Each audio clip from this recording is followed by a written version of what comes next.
What's going on, podcast pimps? Dana here to once again sing the praises of Standard Heating and Air Conditioning. I got on the ball early. I already got my AC tuned up for summer, and I think you should too. An AC tune-up means better efficiency, fewer breakdowns, and peace of mind before we get choke slammed with heat. And right now, it's their early bird special. $45 off an AC tune-up or $90 and you add your furnace in as well.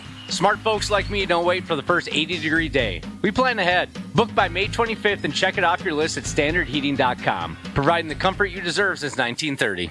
The 93X Half-Assed Morning Show. 93X.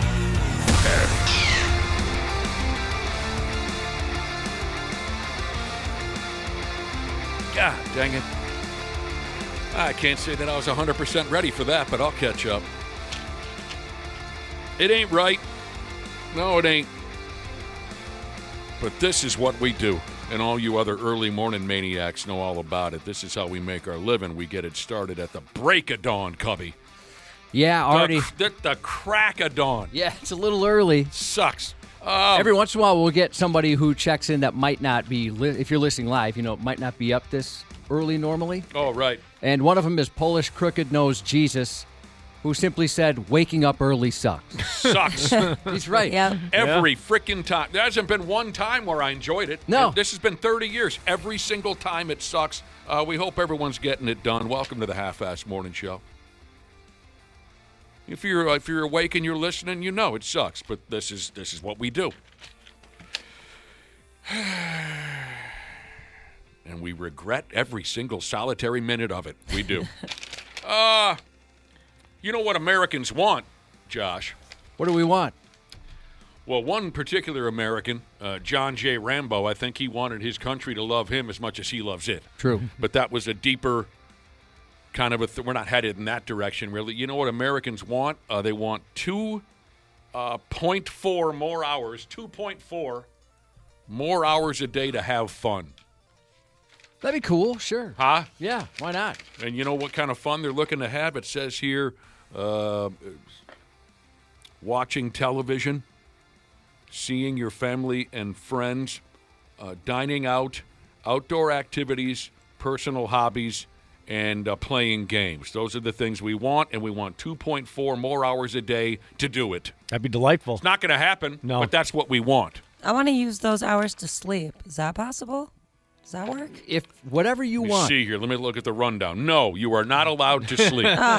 Whatever Stupid. you want. You're You not need allowed. to do activities, Ashley. We've talked before about revenge staying up, where you just stay up later because your day was so busy, you just want something to do to chill, and the Yep. next day you're going to be paying for it. I am a revenge stayer-upper. So am I. Me too, especially on the weekends. I was raised on that.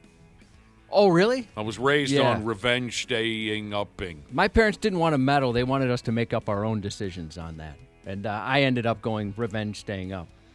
My wife sometimes doesn't understand if I want to go to bed at a reasonable time on a work night. I Oh, give a yeah? little hell about that. Yeah? Oh, you're looking at me like you can sympathize? Yeah, Empathize, perhaps? I can empathize. Yeah. So sometimes I She end up... breaks your balls when you want to go to bed? I wouldn't say breaks my balls, but it's pretty clear that she's like, oh, okay, if you need to go to bed. Dude, I'm not jealous of you guys because if I say the word bed, my husband's like, yes, let's go to bed, please, anytime. I could say it at 5 o'clock, and he'd be like, yes. So That's you pretty cool that you've got that going. And I'd be concerned maybe he has narcolepsy. Yeah, he actually, he's incredible at or falling he's asleep anywhere. Or It's he's so annoying. terribly depressed. One or the other. 5 o'clock, you're shuffling in. Might as well go to bed. Or maybe he's trying to wait you out to get something, and he knows, well, the sooner we go to bed, the sooner we can get that over with. Get that over with. Oh, man. There is probably a touch of that. All right, so let's go the opposite of fun here. I can't help it. I'm really drawn to this next subject I want to throw your way. But just again, to recap, Americans are bitching up and down. We want 2 or so more hours a day to have more fun. And I get it. I absolutely get that. I'll bitch right along with you if you ask me to. Let's go the other direction, the opposite of fun. Just because maybe I enjoy darker subjects.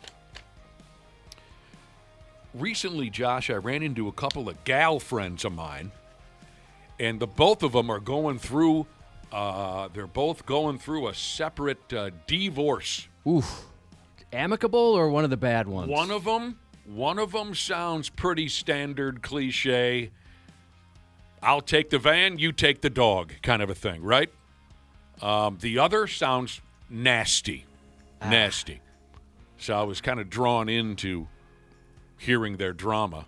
Have you had one this bad? I think you've told me at least off air before you have. There was one time, it's got to be 15 years ago, where we were hanging out with a friend and they ended up leaving. And I turned to my wife, and I wasn't trying to be funny. I said, I'm a little concerned that's the last time we will ever see that person alive again. Their divorce was so contentious, and there were so many crazy things going on.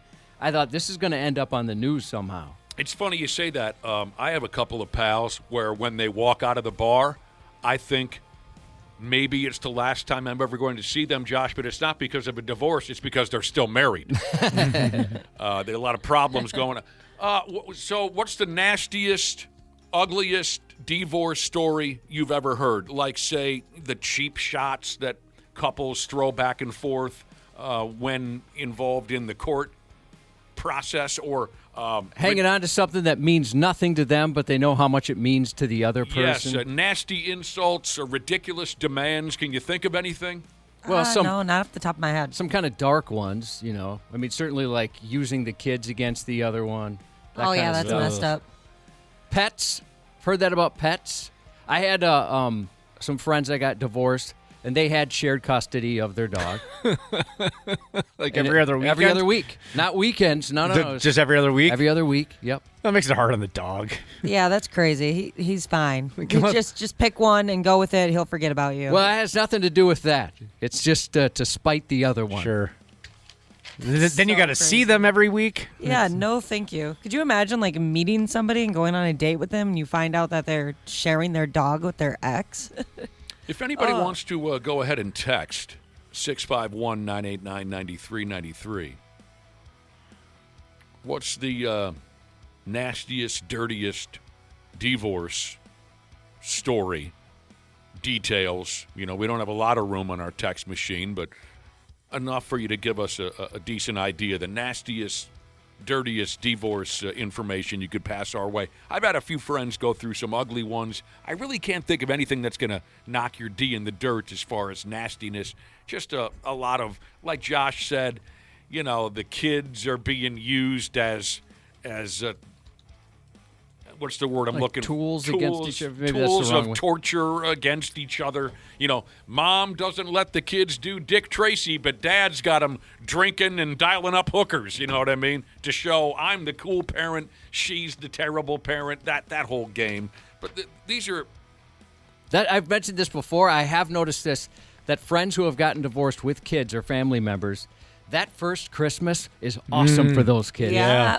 They get anything they want. See, my parents didn't play that game. I wish they would have hated each other enough to use us as tools in their battle against each other. Christmas remained pretty eventless in my family, even after the divorce. So here are some of the stories people are sharing on the godless internet. It was so nasty between one couple that the judge had to schedule... I think I understand this. The judge had to schedule closet time. So they're still living. I think this is what's happening. The couple is in the middle of a divorce. They're still living together. They were so nasty with each other that say the husband was scheduled, he had an hour window of time in the closet to pick out his outfit, right? Yeah. And then he had to leave the room completely. And then the wife had her closet time. They couldn't be in the same room together for more than an hour just to pick out their clothing. So they had to have closet time scheduled by the judge. Maybe they even had a cop in there watching them. I don't know. Wow. That's bad. That's bad. That's really bad. Stories like these make me so thankful that mine was so easy. Yeah, I know, Nick, you had a very easy divorce as well. I mean, Well, yeah, get lucky. when you don't love each other at all and never have, Never right, have. Dana? When you never loved her in the first place, I wouldn't go that far, and but yeah. and it comes to an end, who cares? And of course, I'm kidding. Yeah. I had some feelings for my first wife for a little while. I keep meaning to take maybe next time you guys are over, I'll have to give you a tour of our closet, and you can see the comedy of how much my wife uses and how much I use. I mean, I think she has probably 97%. Well, can't you get your own? You got a big damn house. Well, I guess I could go to I don't really need much, though. I could live out of a suitcase. Oh, for the yeah, most Josh, part. no, I don't have a single thing in the master bedroom. My closet is in one of the guest rooms. I don't even need one. I mean, eventually she's got so many clothes, I'll probably get kicked out. Hey, let me tell you something.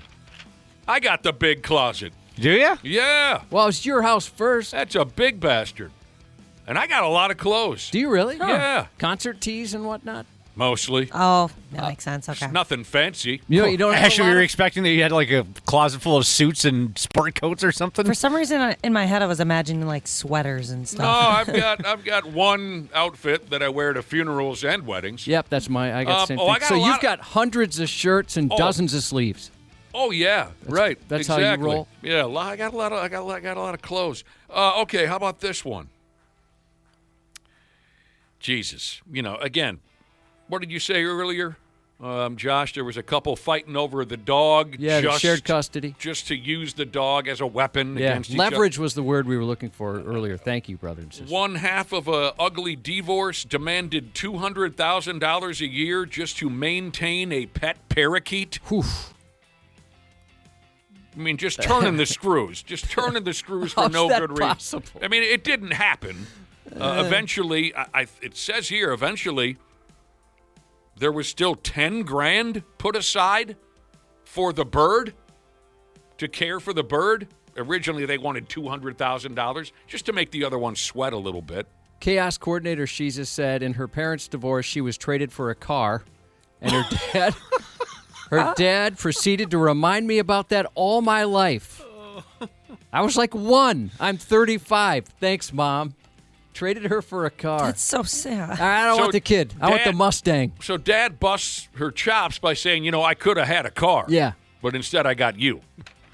Have you guys seen that viral photo of the 90s? It's a divorce courtroom, and there's a man and a husband and wife sitting on the ground divvying up Beanie Babies. Oh, yeah, I have seen Is that video. real or is that a joke? No, that was real. Really? At the time, 'cause remember, people thought Beanie Babies were their retirement plan. Oh, Yeah. definitely. They're so big. So they're literally sitting there crisscross applesauce going, all right, I'll take Petey the Dragon. Okay, I'll take Sammy the Lion. Going back and forth, drafting Beanie Babies in a divorce settlement. That ain't right. More One- anxiety than Hair Jesus has 2 closets in their house? 2. How much clothes do you have? Or maybe they're... He's got a like lot. The house I grew up in, the closets were tiny, like little reach-in closets. I mean, there was... I don't know. It's like Dude. Oh, that's what we had 3 too. feet wide, Yeah. if even. Me and my husband have 2 closets, and we split both of them. I'm not greedy. I do have a lot of clothes, though. Most of them are in, like, those storage containers. There you go. Here's a husband who demanded a DNA test on his wife's drawers to prove that she was cheating on him.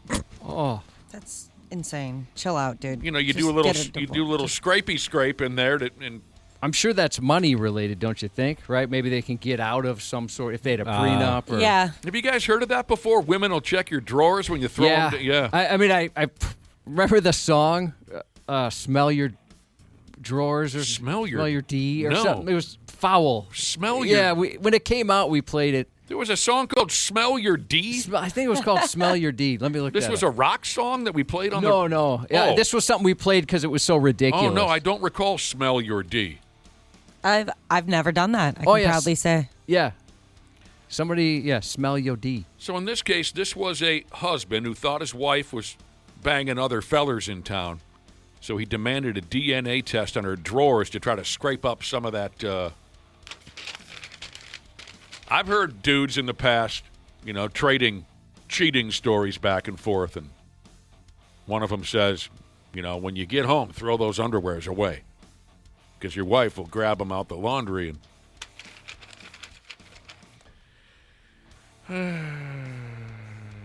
Oh, God, there was a couple who fought over a single pair of Crocs. No, you take him. No, you take him. Was it that way? Yeah, maybe. I don't want him. Maybe You take him. Nobody wanted him in the house. But, you know how this stuff, you know what it really is all about. It's just about making the other's life as impossible as you can. A lot of times in Josh's news report, he has a story where someone gets stabbed to death over a fish sandwich. Well, it really wasn't over a fish sandwich. Right. No, It was. that was just the final straw. What is this now? Oh, Jesus. I think I remember this effing guy. We're talking about nasty, awful, terrible, hurtful divorce proceedings where it's just the bad blood is everywhere. I think I remember seeing this peckerhead where he literally grabbed a handsaw and cut the family home in half and then hauled away what he believed to be his half. He hauled it away on a trailer. Yeah. Now, this was like in the jungles of Cambodia, because some of you are probably saying, well, how the hell do you cut a house in half with a... Well, apparently this guy really was... They lived in a hut in Cambodia in the middle of... And he literally took a saw and cut the pig in half and said, this is my stuff, goodbye. Not the same, but do you remember the story about there was two neighbors and they had a big tree that kind of was in both their yards? One of the neighbors wanted it gone. The other one's like, no, it's a beautiful tree. So he cut that tree in half, like lengthwise. Sounds right. It's just right. The spite's kind of funny. It is. But at the same time, come on, man. Must look so stupid. It's a hilarious idea. All right, so Dude, here we are. Dude donated his kidney to his wife to save her life. But then things fell apart years later. They're going to get a divorce. Dude asked for his kidney back. You can't do that. There's no backsies on that. He said either give me the kidney back or give me $1.5 million for it. Is that the going rate for a kidney these days on the dark web? Well, this guy is a doctor. Oh, so okay. he would probably know. Mm-hmm. The judge threw that idea out. Yeah. All right, bruh. I bet he regrets that looking back. He goes, oh, yeah, I was kind of in the moment there.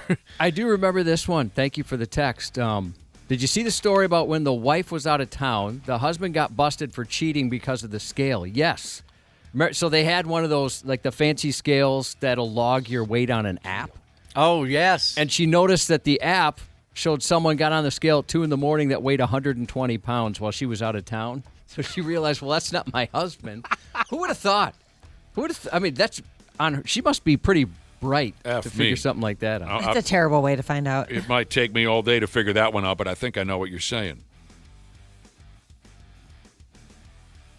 Way over there in Australia, a judge awarded a family farm to the wife. Okay?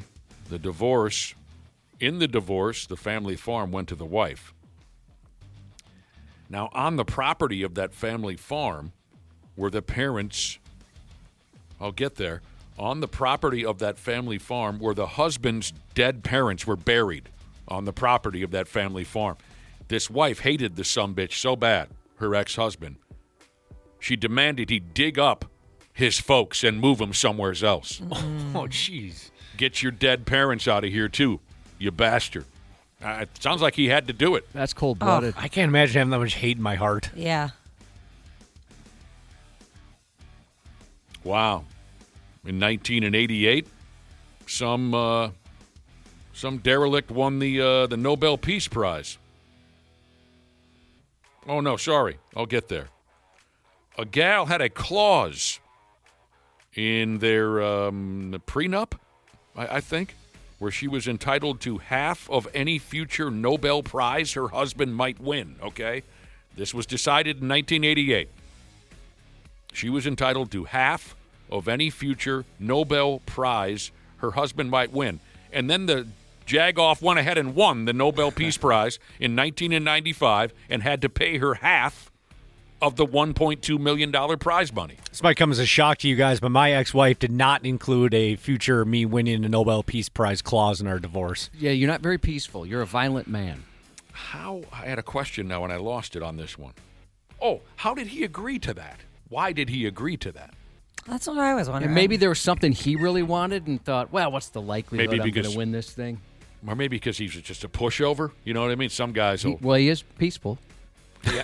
I mean, Yeah, proof of that. he's agreeable. I didn't think of it that way, but obviously he is. Oh, and then back to this pet support idea.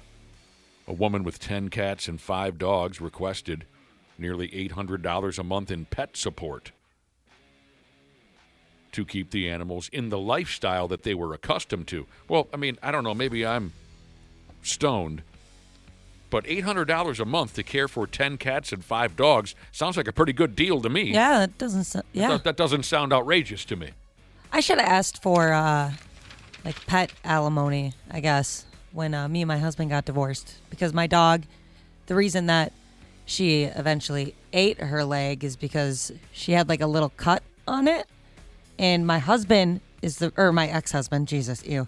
My ex-husband was the reason that happened in the first place. Okay, if you're just tuning in, you're new to the show. Ashley has a dog with only 3 legs because the dog ate off one of its legs. Yeah, and then we you're had to saying, amputate the rest. Now, how is that your husband's fault, out of curiosity? Because it all started because he is the reason that she had a cut on her leg. And so once she like smelt the blood and like had a taste for blood after that, it just never stopped. Well, yes, but how is he the reason that she has a cut on his leg? Yeah, I think is what Josh was asking. Oh, she was like laying by a door and he like opened up the door and jammed her foot under It it. was a freaking accident. Nope. You're going to... Not an accident. I should have asked. I didn't think she was going to be as much money as she is. You would never be the type of person to ask for No. pet. Of course not. I was like, yeah, these are my dogs. I'm taking them. Can you picture this, Josh, in court? So, because one day, my husband opened a door and it cut the dog's leg. And so And then it's it his fault. snowballed from there. The judge will be rolling his eyes going, get out of here. An accidental dog leg. The judge cut. would probably be like, just put her down. What are you doing? The ugly divorce. Yeah, I sat down with these 2 gal friends the other day for a couple of beers. I just accidentally ran into them, and one of them was telling me, yeah, I got to sign this, and I got to take my boat out of there, and I got to get my clothes out of there. You know, very basic. The other one was saying, I am on the beginning stages of what likely will be the ultimate nightmare. Ugh. That sucks. Using the children against each other and fighting Yeah. over every last penny. Yeah, that's not good for anybody. No. Not the real Jesus said his supervisor got divorced. He was caught cheating, and it was due to hotel soap. The wife knew he was sleeping around because he would shower at the hotel, and it wasn't his usual body wash smell. I'm not smart enough to put no. that together. Unless I Okay. was Yeah. already suspecting it, I guess. Maybe I'd look for any clue. I would notice. You would notice? Yeah, if he all of a sudden started smelling differently. I'm like, what do you got going on? What's up here? She noticed that the smell coming off of him wasn't his usual body wash. It was that cheap, extra slippery hotel soap. Why is it so slippery? I don't know. I almost Or is end that up. just the Yeah. water? I don't know. It's either Is the it- water or so the- conditioned. I think the soap Yeah. is extra slippery, and it goes straight up in the air and It really lands is. on the. I never thought about Pull that. my back out of place, bending over to get the. That's really interesting. Those chicks, man, they'll get you, Josh. I've been warning you for years to keep it in your pants. You don't listen. Hell no, man. I want to be banging. Yeah. Cubby want to be banging. Yeah, So, there's a couple lawyers out there that they make it very clear that they hate the opposite sex, and that's the one you want. I hate men or I hate women. You get Oh. a divorce? Find yourself a nasty, hateful lawyer. Yeah, that's what you need, right? Yeah, that sounds like it would work. I mean, if you're going to be, if you're going to have a bad divorce, I suppose that's probably who you want. So, any of you who are in the middle of a nasty divorce right now, we're sending you all the sympathy in the world, unless it's your fault. Then suck it up. Suck it smooth up. Feel for you. I've seen it just change a person's appearance dramatically. Yeah. Losing weight, hair falls out, hair turns white. Well, again, I mean, my brother and I almost killed my mother at a young age through our behavior. This is just in generalities, speaking of how stress and this and that can affect your appearance, like Josh just said. He's seen it change people's appearance dramatically. My brother and I were such colossal derelict pains in the ass when we were kids. When my mother finally moved out, she said, I'm not doing this anymore, and she moved out. She went and lived somewhere else. I didn't see her for like 6 months. And when I saw her, I didn't even recognize her because she had shed so much weight and just looked so much younger now that the stress of being in charge of my brother and I was no longer her problem. But on the topic of, divorce issues specifically, yeah, my folks, they had their fights, but they did it away from us. They didn't put us through a lot of that. I certainly overheard some of that stuff while I was trying to fall asleep as a kid. All couples are going to fight. You can't hide all of the conflict. But my folks made it pretty easy on us. It was, well, except for the part when they blamed us. Yeah, I love telling people That's that one story. of Josh's favorite stories. That's good because every time, hey, you always hear they tell the kids it's not your fault. Sometimes you might care about somebody, it doesn't work out, and that's okay. The old man looked dead into my brother's eyes and dead into my eyes. Left my sister out of it. My dad looked dead into our eyes and said, "This is your fault." Tough to take when you're 12. Yeah. Oh, yeah. When you're a 12-year-old, I got to tell you, Josh, that was that weighed on me for maybe 6-8 hours. I could see why. And then I got over it because I was 12. But So messed up. yeah. He had a bag packed on his shoulder, and he said, "This is your fault. Goodbye. I'm going to live with Bobby." He did. He went and lived with his buddy Bobby. I bet they had some good times. Oh, they had some great I bet. times. Oh, actually, first he went and lived with Charlie. Charlie was the good time guy. When my dad got thrown out the house, he went and lived with Charlie. Charlie was a pool hustler by trade. Oh, sweet. You want to talk about learning some things as a 12-year-old, going to visit my dad, who was living with an outlaw pool hustler. That is really cool. That's dude. how you learn some lessons. That's how you learn about life. Did your dad start buy a laser disc player and an Atari and get cable television and stuff like just that? a lot of bottled Budweiser, Oh, from okay. what I could tell. There was a lot of bottled Budweiser at Charlie's place. Empties. Oh, there you go. We got to get moving. I haven't even checked the text messages. I'm guessing there's a few more interesting divorce stories that we might be able to wrangle and use later on in the program. What did I miss? Anything, Cubby? Anything you got to say this morning? Well, we're a little bummed if you're expecting C. Willie Miles. He can't make it in today. Usually he joins us on Tuesdays. He's got something going on this morning, so. Well, that sucks because we love C. Willie's company. We do. But I'm sure we'll see him again very soon. I hope so. We'll take a little break. When we come back, we'll hit up the stupid news. Appreciate you hanging around with us this morning on the Half-Assed Morning Show. The 93X Half-Assed Morning Show. What's going on, podcast pimps? Dana here to once again sing the praises of Standard Heating and Air Conditioning. I got on the ball early. I already got my AC tuned up for summer, and I think you should too. An AC tune-up means better efficiency, fewer breakdowns, and peace of mind before we get choke slammed with heat. And right now, it's their early bird special. $45 off an AC tune-up or $90 and you add your furnace in as well. Smart folks like me don't wait for the first 80-degree day. We plan ahead. Book by May 25th and check it off your list at standardheating.com. Providing the comfort you deserve since 1930. Years of hard work, and now you've got pain in your back, your shoulders, your knees, maybe your joints. You need help. Randy Shaver here with the answer. Dave Bialke. He's got over 30 years experience in getting workers' compensation benefits for people just like you. Don't suffer. Call Bialke Law today, 763-571-2410, or go to bialkelaw.com. That's BIALKE law.com. And it spells relief for you. The Hammer Alley Podcast, an 80s flashback mockumentary. Back in the 80s, there were 1,000 bands trying to make it in the the world of rock, but there was one band that had it all. Hammer Alley. Whatever happened to Hammer Alley? How did they go from Top of the Rock? I'm looking for a music video. They're a band from 1987, Hammer Alley. Ever heard of them? To rock bottom. Dude, I was born in 1987. Oh. I can't believe he's doing this. Hammer Alley. Follow and listen on your favorite platform.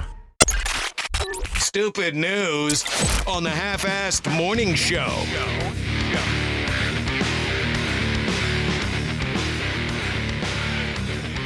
All right. We can't deny this. This is too damn good. This is likely going to eat into our stupid news time a little bit, but it's too damn good. We brought up the topic of ugly, awful divorce stories. And the text messages have been friggin' brilliant. I cannot miss out on this. And hopefully you feel the same once it's all said and done. Ugly divorce details or just general terrible behavior amongst married couples. Thank you for your text messages at 651-989-9393. That, of course, is our Luther Bloomington Kia text line. This stuff is just... Well, first off, Josh, there was... an individual you were telling us about. He's cheating on his wife, and she found out because he was folding women at hotels, and then he'd take a quick douche in the hotel shower, and his wife found out he was cheating because she smelled the hotel soap on him, not his regular body wash smell. Clever girl. Here's a guy who texted in and said, if this dude, this cheating by hotel soap guy, if he would have listened to a song called I'm a Playa by Tech Nines, I love that song. he would have known what to do. Apparently, in the lyrics of that song, it recommends players only use hot water when washing off after pinning the side action because it doesn't leave a scent. Does that get side action smell off you? Just hot water? Yeah, hot water will do it. Let's see. Sometimes you got to listen to rap songs for valuable relationship advice. Yes. Yeah, that's exactly what it says. If you sexin', learn this lesson when you wash off. Word. Just use hot water. Don't put no soap on your washcloth. That way, when you get home, no questions. You won't leave her bent. Don't be a dope. Oh. My computer just got to pop up. Don't be a dope and use the soap because it'll leave a scent. Brilliant. You're a good rapper, Josh. Yeah. You know what? I've always thought I had a talent for it, a natural talent. What do you say I pick you up this Friday night and take you down to the local rap battle? You know what I say as a rapper? Word. And speaking of songs, we talked a little bit about a song earlier. Can you tell us more, Josh, about this song called Smell Yo D?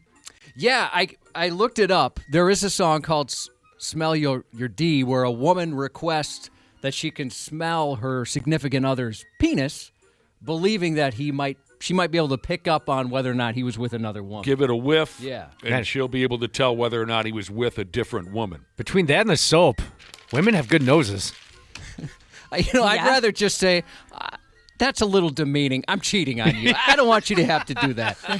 I mean, no. Don't you think? Can you imagine? I can't even imagine. You're All right. right, suit yourself. Yeah, go ahead. Give it a smell. Get down there. Yeah, and while you're down there. All right, here are some more of these text messages, just terrific text messages on divorces, cheating, just terrible behavior amongst couples. One of our listeners says his wife cheated on him with her bowling coach. That could be an HBO movie. That seems like Kingpin 2. Yeah, it doesn't seem like that would ever happen in real life. You're right, Ash. I'd watch that for sure. So she left him. She left our listener for her bowling coach, and the dude says the weird thing, and they remain together, his ex-wife and the bowling coach. The dude says the weird thing is I get along better with him than I do with her. I've known folks like that who had not necessarily a cheating situation, but like the maybe the spiteful ex and the husband get along pretty well, and it infuriates the wife, of course. Like, I don't want you to be pals with this guy. Right. Here's a guy who wants to do a little bit of bragging. He says, my divorce wasn't nasty, but I was. In the process of the divorce, I banged her sister, her cousin, and her brother. Yeah, that's a hell of a trifecta. What? I'm going to get them all. That last one threw me. I wasn't expecting that. Wow, man. You got it done. This text says, my ex-wife did that to me when I would go out with the guys. Never cheated on her, but still accused of it to this day, 14 years later.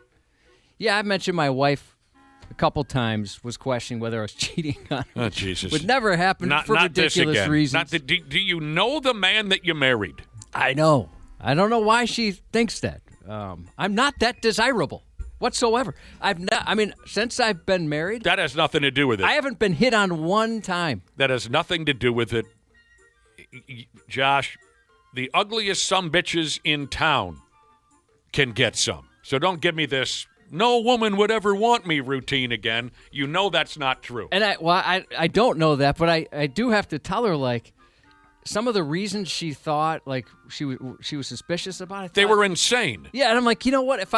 Do you think I'm that dumb? If I was going to cheat on you, I'd hope I'd be better than that. Here's what I think, because this drives me crazy whenever you bring it up, that your friggin' wife would ever assume you to even come close to cheating on her. I've never even thought about it. You're the last person. You are the last guy in town. So here, after having this conversation many times, and I've enjoyed it every time, don't get me wrong, I think she just wanted to start some trouble because you as a husband are so stinking perfect, she was getting bored. You know what I mean? I don't know. She just wanted to start some drama just to have a little action in the house, just a little back and forth, because there's no way anyone who knows you even a little bit would ever assume that you would come anywhere near cheating.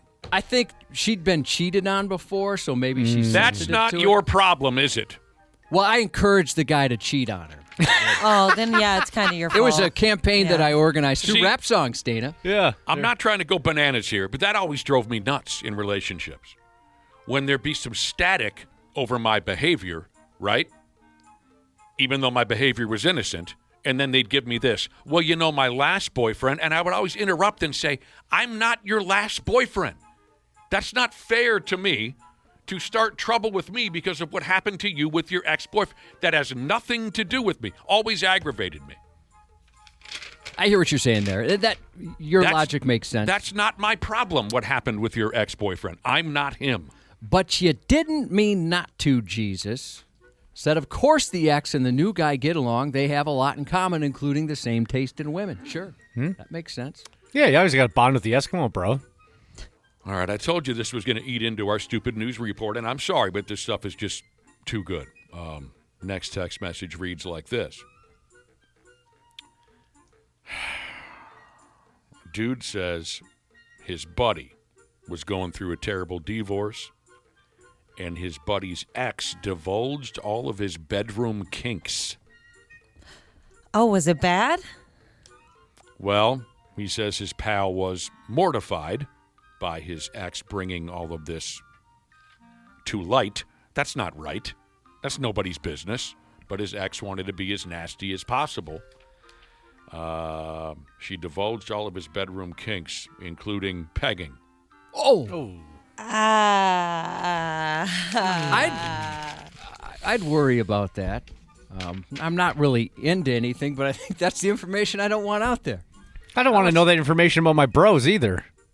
The pegging thing? Yeah. Oh, I want to know. Oh, you do? Oh, yeah. I want to know who's into that. I told you I embarrassed myself because somebody's like, hey, are you familiar with pegging? I'm like, of course. You know, are you into it? I'm like, oh, I've been a part of it a couple times. It's pretty cool. I thought that was another way to say the pile driver move. I didn't realize what it actually meant. And that was the second time in my life I put myself in an awkward spot where there was a couple of older guys. I had brought my guitar to get painted when I was maybe 17 years old. That sounds cool. Yeah, it was a crappy guitar, and I thought, I'm going to get it painted. And I had some, I don't even want to say, but I had a scene painted on it, and which I, to this day, think is awesome. All right, I'll tell you. So it was a bunch of fighter jets in a dogfight, and it was the coolest thing ever to me. You had it painted on your guitar. Yeah, and it was like I've always been into that kind of stuff. I thought it was really cool. And I had it painted by these guys, and they're like, hey, do you mind if I smoke? I'm like, of course not. Like, my parents smoke all the time. Hey, go ahead. And I didn't realize it was marijuana. And I was pretty sheltered. I'd never been around it before. And I was incredibly nervous. In your house? No, at their shop. Oh. Where they paint, whatever. Oh. So I was there, and I was around some drug lords of some sort. And then I wanted to say, well, no, my parents don't do that, but I just kept my mouth shut. You were a sheltered kid. Because they were telling me, like, oh, your parents are cool. I'm like, I don't know, they're parents. I wouldn't say cool. Yeah, I mean, I was totally lost, too. Speaking of pegging, and that's terrible that this guy's ex decided to tell everyone their bedroom secrets. That's nobody's I'm with you on that. Here's the deal. My brother and I, you guys think that my brother and I, don't get along terribly well and we have nothing in common. That's only because you say it all the time. Right. But one night we were at the porno shop together, shopping for porno movies. You act like my brother and I don't have anything, that we like to do together. We went to the porno shop to shop so for. Sweet. Yeah. So I'm in the DVD section because I've reached that level of technology. My brother's still hanging around in the VHS section. There's like 9 movies remaining. Yeah, sure. For sale at the porno shop in the VHS. And we crossed paths at one point as we're walking around. And I think it was my brother who pointed at a movie on the shelf and said, pegging. Because they had it sectioned out, right? Lesbian, urine parties, all girl, and then pegging. And my brother said, pegging? What the hell's that? So I grabbed the movie and we looked at it and we both went, ah! That's a fun way to find out. This was, I don't know, maybe 10 years ago or 15 years. We had never heard of it. Okay. The only person I know of it was shared by his wife. She explained that he loves it. And he was not what I don't know what I'd expect. Somebody that was kind of wild, like the type of guy that is up for anything. And he was so buttoned up and kind of nerdy. It shocked me that he was into that.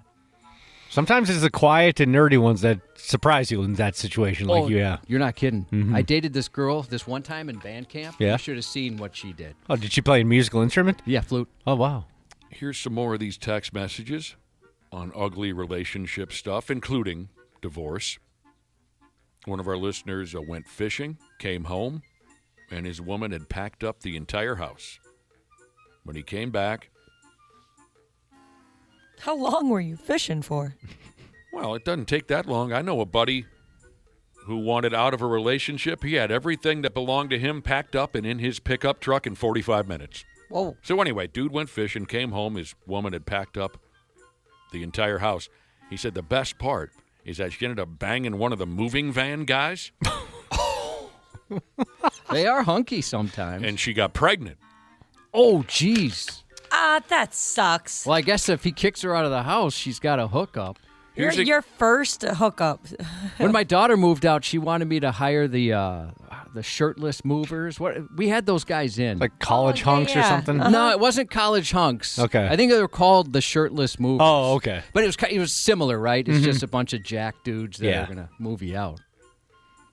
I don't like having people do that for me. It's really nice, but at the same time, I feel the need to get in there with them. Like, I'll help you carry that box. I'll help you carry that really heavy That's table. the silliest thing I've heard all day. I know I have a problem. You're paying them money, Ashley. I know. I feel bad though. Like, look at me over here being all lazy. Here's a guy, got a divorce. He was so broke, he took to selling his blood. Ooh. And during the divorce proceedings, his wife asked for half of his blood money, his literal blood money.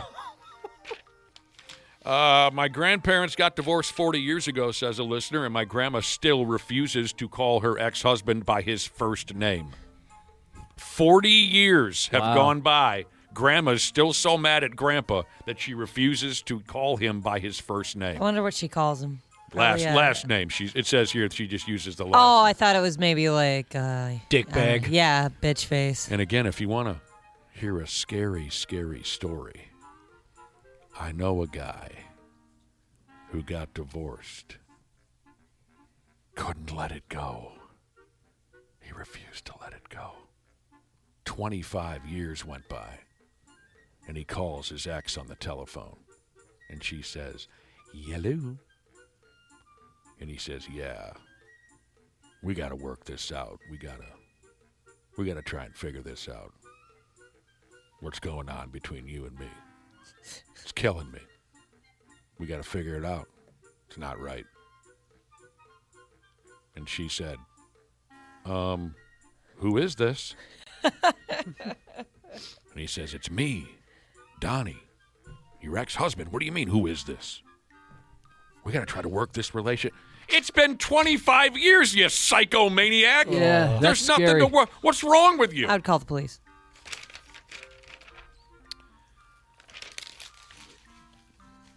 How about having an ex that's so petty, a listener wants to ask us, how about having an ex that's so petty she went after the Super America reward points? And finally, I know we've been I went through a lot of work to get those. Come on. I want my free Slurpees. Finally, a listener says his brother got divorced from a lady. He thought he was her second husband. During the divorce proceedings, he found out that he was number 5. Whoa, at least they're not dead. Well, we don't know. I guess they could be. She never told him, Dick Ola, about 3 other husbands that she had. Relationships, I wonder if I'd have man, a limit. Cubby, they're iffy. Relationships are, at best, iffy. They can be. Some can be. I definitely have a limit. It's 2. If me and my husband ever got divorced, I would never do it again. People are iffy. Well, where would you be concerned? I mean, if you have 5, you might think, geez, this person's not going to stay with me. They've got a track record of getting sick of folks. I'm not believing a word of what 3? you just said about. I don't believe anything about what you just said about your max is 2 marriages. You just said that Really? if you and your You'd get married again. You'd get married again, and I have the proper You're not scenario. even 30 yet. You're not even 30. You and your husband get divorced. You're single again. And Brock Faber says, "Will you marry me?" Go Darn. ahead. Turn down Brock Faber. I can't do that. That's That's a sin. He's got those glasses on. Adorable little glasses. He's got his hat on backwards. Got the hair cruising out the back. Whoa. Yeah, you're not turning that down. No, never. Sorry, Brock Faber, to include you in this conversation, but I had you to should prove be honored. We're thinking Ash is a about catch. you. Had to prove a point. Great season, Brock Faber. Great season. It's nothing but a compliment. All right, let's get going on the stupid news report best we can. Where should I go first? And by the way, continue sending us your awful relationship divorce type stories. 651-989-9393. We're on the air till 9, and I've really enjoyed the subject. But here's a guy who doesn't know what he's doing. He just doesn't. Pain in the ass, this guy out there in Colorado, don't you know? He stole a damned fire engine right after he was released from jail. You see what I'm saying? Can't the effing guy just go home and quit causing trouble for the rest of us? What does he want? Is it attention that he wants, Josh? I don't know. I mean, what are you, a you'd think you could 6-year-old? last a little bit. Are you an 8-year-old? Are you a grade schooler? Unless you really want to go back. That would be awesome to drive a fire truck. That was my thought. You know, he gets to drive a fire truck and he gets to go back to jail where he probably has grown comfortable in. Fire truck? A dude goes by the name of Richmond. You see, right from the jump, that's not right. That's not a first name. Richmond is a last name. Yes, I agree. But anyways, that has nothing to do with stupid Richmond. He tried to play fireman like a grade school kid. This is how it started for Richmond. Earlier on in the evening, he was spotted wandering around the neighborhood, tugging on folks' front doors and car doors. He was looking to break into something. And someone in the neighborhood spotted him, called the police. They took him to jail for that. He was booked for trespassing or something. Hung around his jail cell for a while. You know how they do it. But eventually the cops had to go ahead and cut him loose. They cut him loose in the middle of the night around 3:30 a.m. The cops tossed Richmond out onto the sidewalk and told them to, get a friggin' grip. Stop being a bitch. Richmond doesn't give an F, apparently. He walked straight on over to the firehouse, hopped up on one of those big old fire engines, and drove it away. There he goes. Word is here, Josh, only 10 minutes had passed between when Richmond was released from jail to when he was spotted driving engine number 143 off the firehouse lot. What an idiot. Efficient. He's gone. Do you guys, well, never mind. Do you ever go to those demonstrations where the city will... Yeah, that usually stops me if it's at like a little fair. I'm like, oh, heck yeah. I sat, Josh, you would have loved this. Last year at a little fair, I sat and watched like two people teach kids and me about the safety of like power lines and stuff like that. I dig that kind of thing. Truly fascinating. Why would I ever? I don't know why I even look at Nick. But wait a minute. You never completed your question. I didn't have to. We knew where you were going. I shouldn't look at you when I ask these questions. Don't let them bully you, Josh. You never got through. What is the question? So, like, your city will have a demonstration of... I'm going to look the other way. The cops will bring out the tools of the trade. Yes. The firemen, sometimes they'll bring out the heavy machinery, snow plows. Have I ever gone to one of those? I love going to Yes, those. when I was 4. Josh, it's so funny you bring this up because I did an appearance at the Lakeville Fleet Farm. Shout out to them. They're awesome, by the way. They're big-time listeners. Oh, are they? That's great. I Yeah. love that place, as you know. Yeah, of course. So we were at the Lakeville Fleet Farm doing a thing and grilling hot dogs and stuff, and they had a bunch of fire trucks and semis, my first thought was Josh would love this. Oh, yeah. I was so embarrassed once, like I was trying on SWAT gear. And fun. And I got to sit in a Bearcat, and I was thinking it'd be so cool to operate one of these. But I realized I'm more excited than a lot of these kids. I got to dial it back. So they're like, hey, do you want to sit in the cab of the fire truck? And I'm like, yeah, I guess I'm already here. But on the inside, I was going absolutely nuts. Fire truck? Yeah, fire truck. And back to a previous conversation, your wife thinks you're cheating on her. Yeah. Maybe she thinks I'm dating a fireman. I sat in a fighter jet a couple weeks ago. There Life's is good. no explaining some of the nonsense around here. You're the type of guy that runs off to the firehouse in his neighborhood with a big lollipop and watches them. Pigtails. You've got your hair in pigtails. Yeah. Watches all the trucks. Ooh, a fire truck. Ooh, yep. Yeah. Can I honk the horn? Can I sit on top of the... That's you. But yet your wife at times has accused you of cheating on her. Yeah, it's kind of bonkers when you lay it out like that, huh? Now, don't get me wrong. I got a lot of respect for my neighborhood firemen. Since when? Since recently. I got a lot of respect. I'm just setting up a joke. I've got a lot of respect for my neighborhood firemen. They eat a lot of chicken at our YZ American Legion roasted chicken fundraisers. Oh, that's good. They make us a lot of money with their chicken intake. Awesome. But no, since I turned 4, I don't feel the need to run off and watch them use the hose or whatever they do at their... What about construction equipment? No. Oh, now you're going a little too far for me. Yeah. I'm not going I think there Lano either. Equipment out there, the Shakopee location, that's go to that one every once in a while. I don't think they're going to let me in the yard anymore.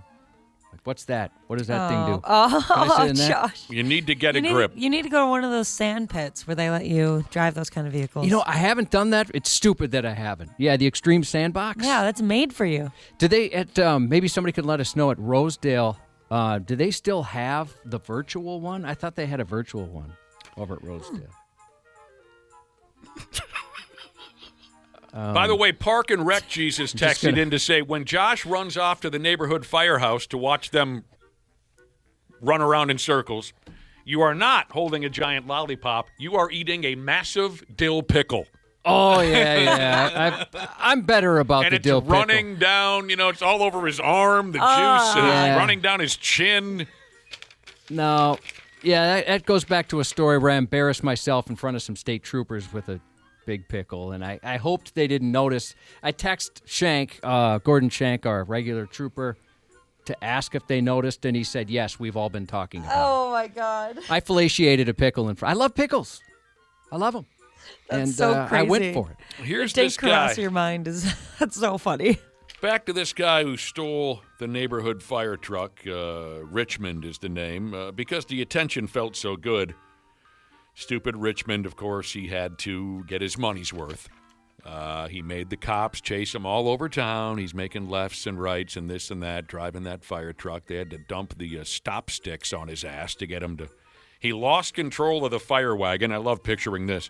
He loses control. He jumped off the damn thing, and then he ran like hell. The cops knocked him on his ass, took him to jail. The fire truck was pretty beat up.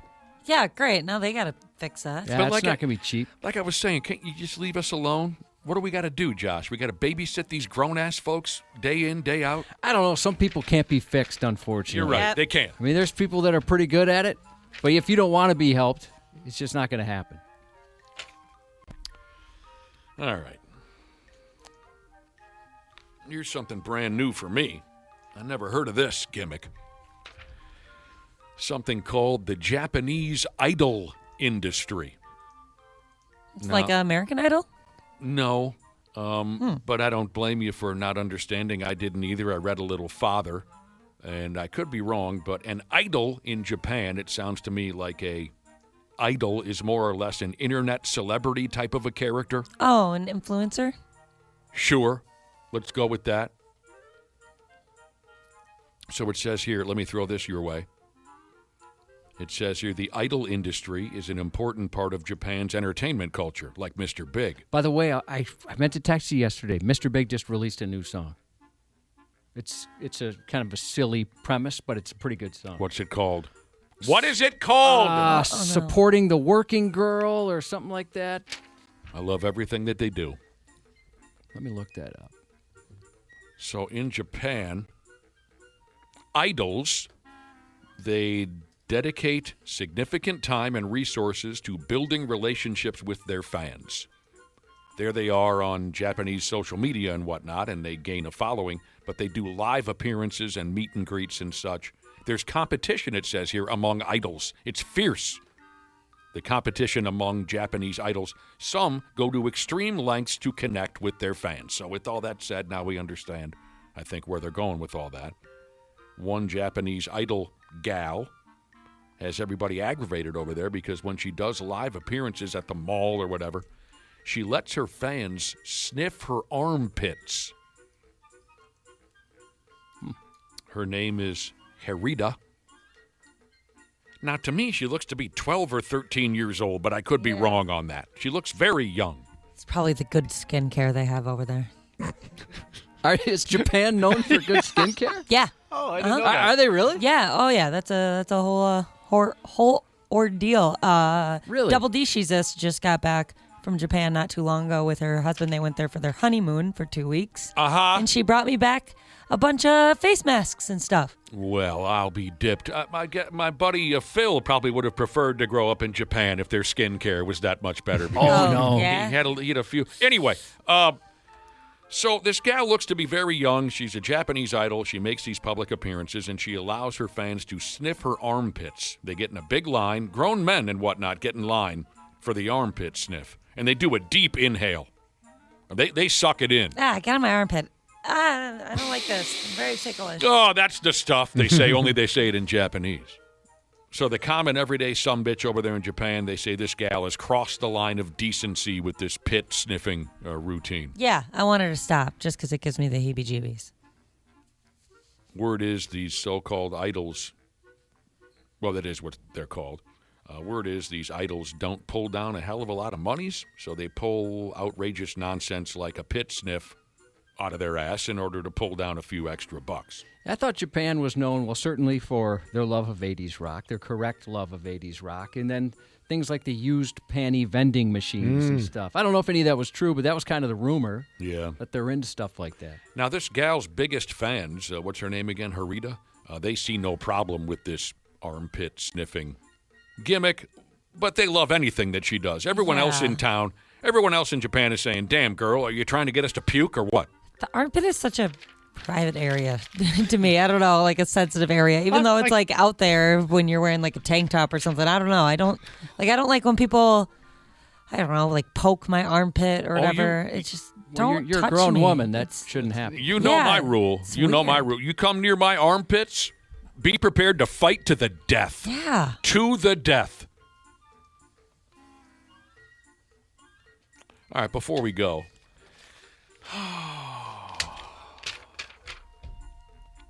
All right, now we're in China. Did you know this gimmick? People in China are selling their fingernail clippings online. That's more weird to me. Yeah. Let me read this to everybody and all of y'all. And you can take it however you like. Do what you like with this. It ain't my business. It says here, if you've been saving your fingernail clippings and need some quick cash, you should consider selling them as traditional medicine ingredients in China. So it's not, at first I thought this was people who were going to eat them or masturbate or something, but it sounds like it's helping people in one way or another. Fingernail clippings, we usually try to sweep them into the trash, right? According to Chinese traditional medicine, they are valuable ingredients. I like that they said in the beginning, like, if you've been saving your nail clippings. Well, Josh, don't you know a guy who did? Oh, I definitely forgot do. about that. Yeah, it was like, let's see, like a popcorn size bowl, like a huge bowl of them that his mom started when he was a baby. And it was finger and toenails, and he just had it sitting on his dresser. That's really Yeah, that's it not was right. gross. There was a moment when I very first cut my son's nails where I was like, should I keep these? It's the first time, and I thought, nope, because I'm not insane.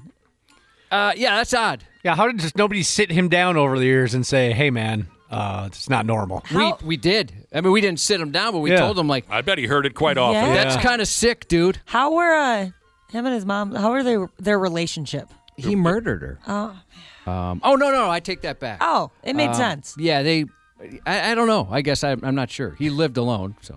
They probably kissed. Well, that's good, at least. Yeah. She wasn't living there with Yeah, they him. weren't sharing a bed or anything. That's They what I'm kissed picturing. each other on the mouth. There are companies in China that'll go ahead and buy your fingernails. Then they wash them up, they dry them, they grind them up, they mix them into medicine. As you might imagine, they need a lot of friggin' fingernails just to make one pill or whatever, so they'll pay you good money.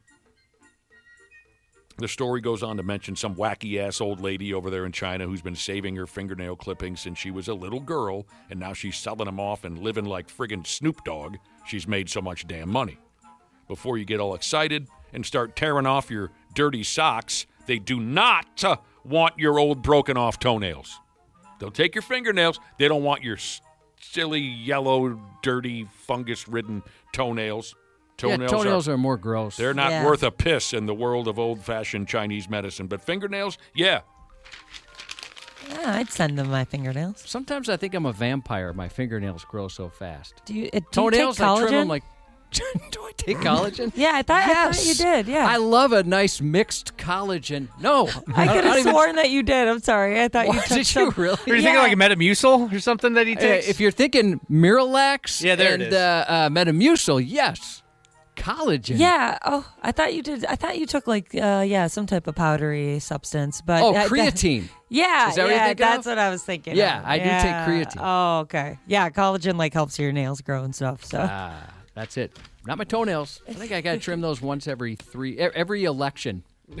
That's when I trim Are them. you one of those that walks around with just absolute razor-sharp weapons on the end? No, of they your- just don't grow for whatever reason. Oh, mine don't either. I have to damn near use like a screwdriver to cut them these days. It was just horrible. It's just I use a claw hammer and a screwdriver and just boom, boom, boom, just try to bust Dude, them up. like hedge It's a trimmers. hedge trimmer. I blowtorch. Sports on the 93X Half-Assed Morning Show. Our goal is to win the Stanley Cup. It felt good. It did. The fan reaction was crazy. It was incredible, and I'm proud of that. I'm happy about that. But like I said, it's not what we're after. There are a lot of good things this year. We're headed in the right direction. We continue to head in the right direction. And we are going to continue to improve this hockey team and get better. Yeah, whatever. I'm glad that's his goal, though. Yeah, it's good to have goals. It's unique in the NHL to hear something like that. It is. To have a general manager of a hockey club step up and say, you know what our goal is? Our goal is to win the Stanley Cup. It's encouraging. What? Come on, Bill Guerin. Give us a winner. Quit talking and give us a winner.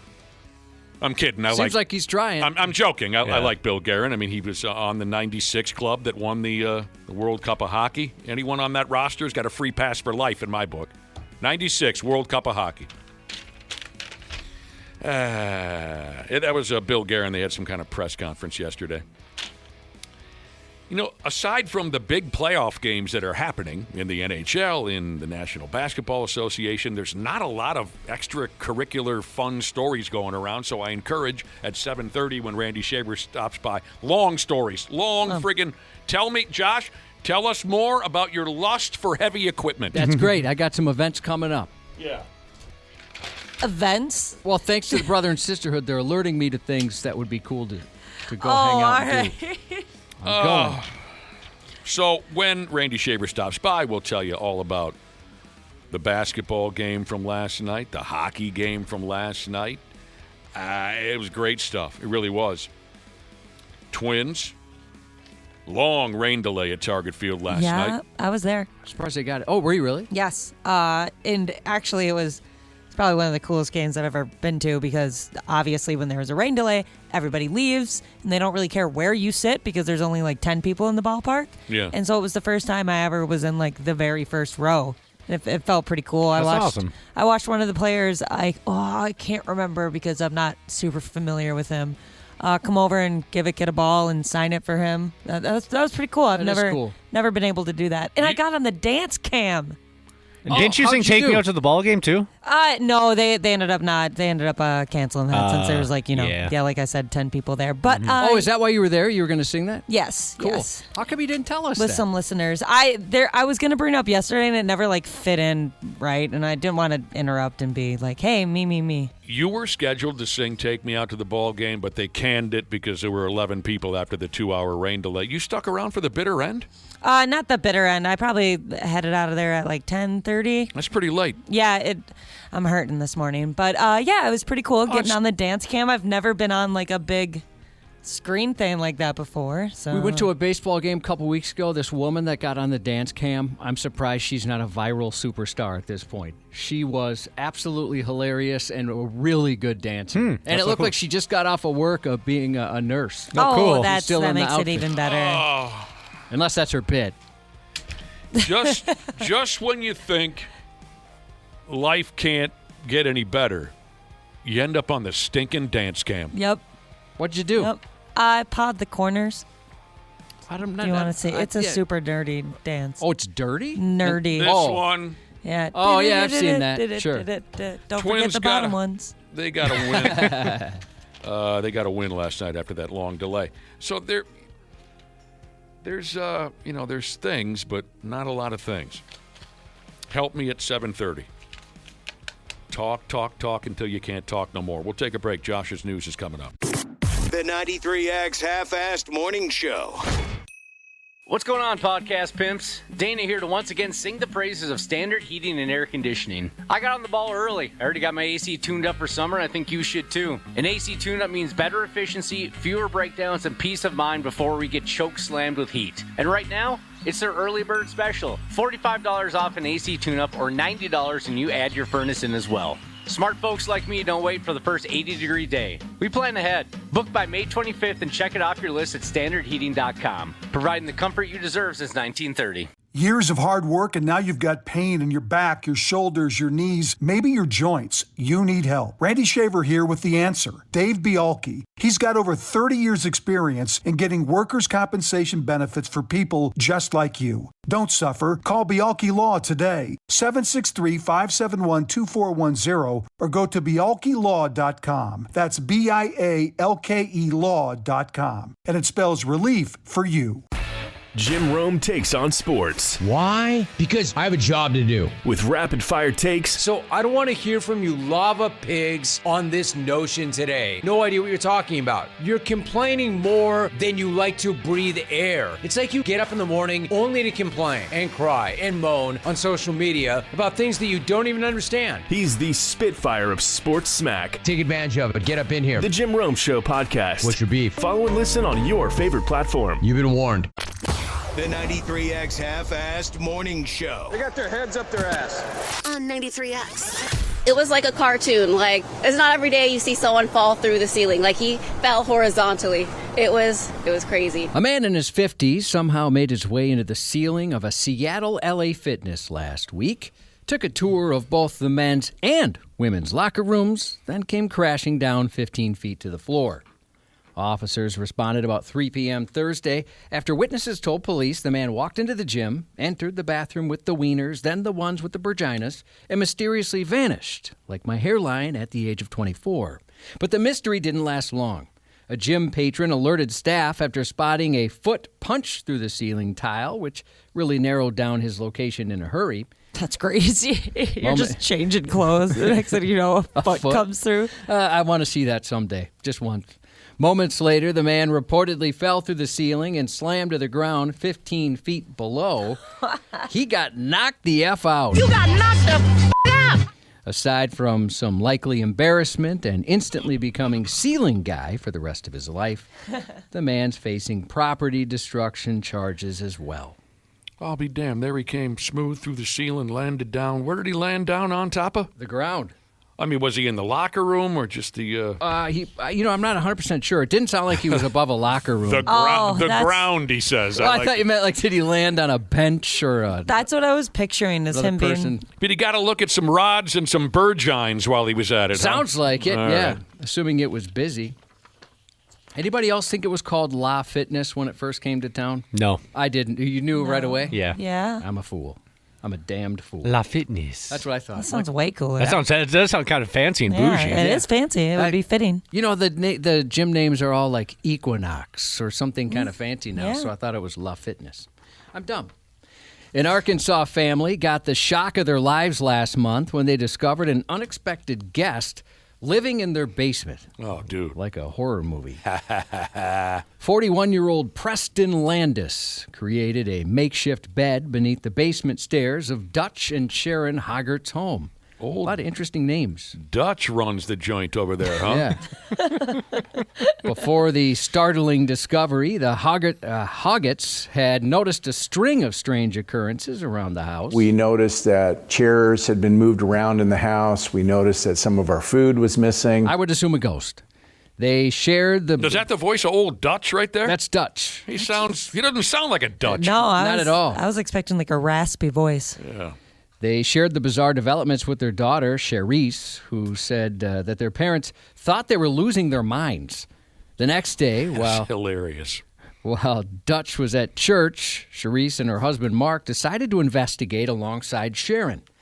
That search led Sharon to a storage area beneath the basement stairs where she found a man lurking in the shadows. She went further into the closet, and that's when I saw her eyes get really big, and she starts to back out, and she says, "There's someone in there. I see their leg." Mark ordered Landis to come out. When he refused, Mark struck the doorframe with a baseball bat to force him from his hiding place.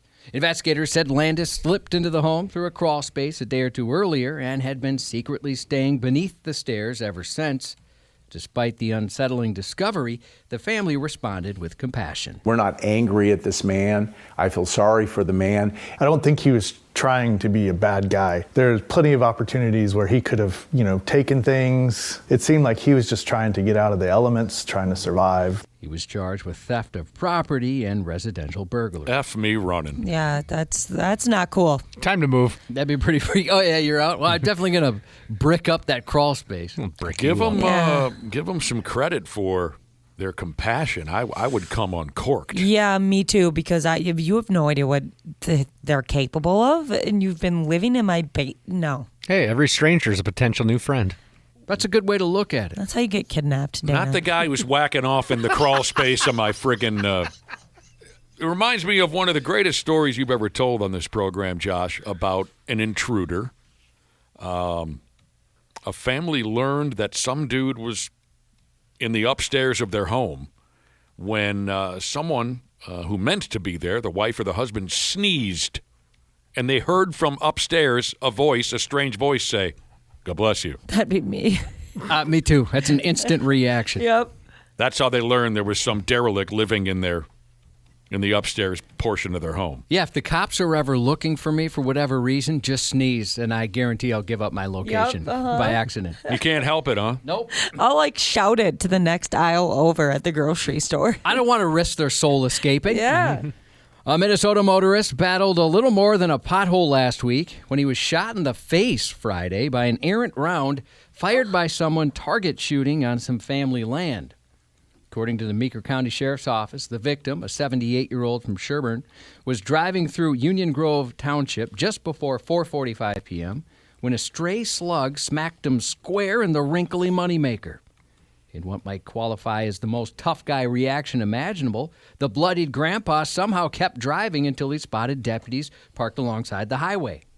He was rushed to Painesville Hospital before being airlifted to Hennepin County Medical Center. Thankfully, his injuries aren't life-threatening. He don't need that. How old did you say he was? 78? 78. Yeah, he don't need that. Deputies later executed a search warrant at the property tied to the shooting range where, quote, evidence was recovered. Investigators didn't specify what evidence was found, though I've watched enough crime dramas to know you can reasonably assume bullet-related items made the short list. A lot of people wouldn't have picked up on that.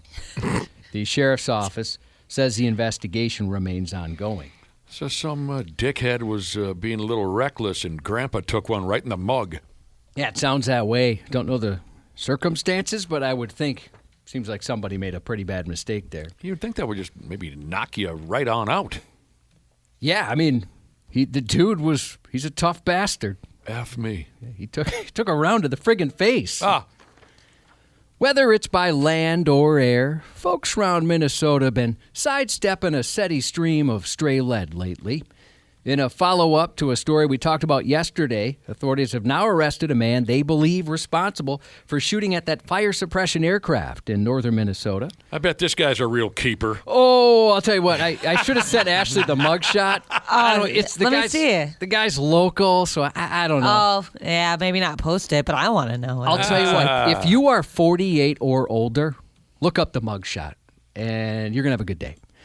Apparently, battling a wildfire wasn't challenging enough without some prick taking pot shots at the people fighting it. Investigators developed a lead to a 48-year-old man from Orr, Minnesota. During a search of his property, several firearms as well as ammunition were seized. Authorities want to remind the public that interfering with firefighting aircraft puts pilots, firefighters, and the public at significant risk. Multiple agencies had been responding to a wildfire in Portage Township Friday, with 2 air tractor single-engine fire suppression aircraft among the resources dispatched to that blaze.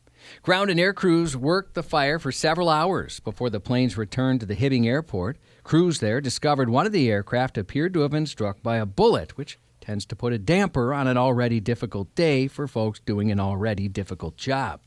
The St. Louis County Sheriff's Office said the man was arrested Sunday night at his residence in Portage Township, where the fire is among several which have prompted a local, state, and federal response since the weekend. The Flanders fire near Breezy Point exceeded 1,200 acres, and the Two Harbors fires burned 355 acres, but that was 62% contained as of yesterday morning. That's good. A peacetime emergency has been declared, and the National Guard's been mobilized to help battle those flames. Whoa. So the guy who shot the water plane, he's a handsome sumbitch? That's a one word that somebody probably wouldn't use. I will. Does he look a little troubled in general? A little bit. It looks like when they took the photo, it wasn't the best day of his life. It's kind of confusing. It's like if you drew a line above his eyes and only looked below, you would think 90. But then if you looked above, you'd think maybe 50. It ain't easy up there in Orr. I've spent some time up there. It'll wear on you, Cubby. Well, at least in that photo, it looks like you're correct. Teenagers. Uh-oh. They're moody, hormone-fueled, permanently hungry, and downright terrifying. But every once in a while, those feral little freeloaders rise to the occasion and remind us there's an actual human being underneath the hoodies and body spray. Here's 2 examples of that because credit where credit's due. First, in Florida, 3 high school students stopped to help a stranded driver change a tire and ended up saving his life.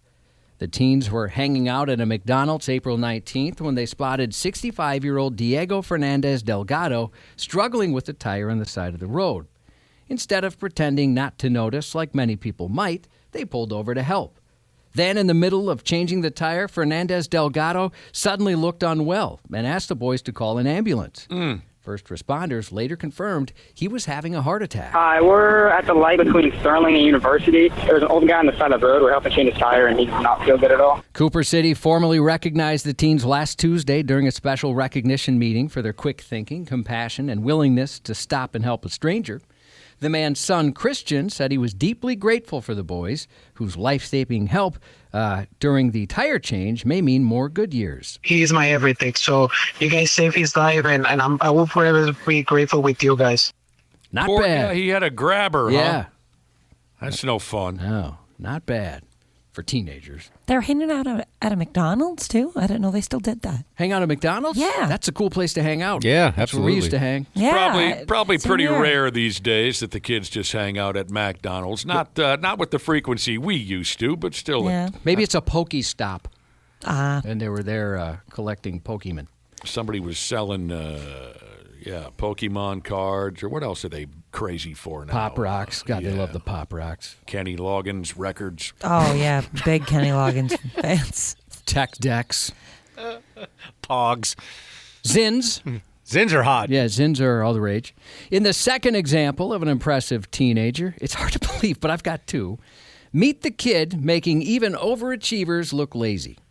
A Louisiana teen prodigy is making history after becoming the youngest person in the state to earn a law degree, and because it's Louisiana, maybe the only person in the state to ever earn any degree. James Chillamigris, summa cum laude, Crow Scholar.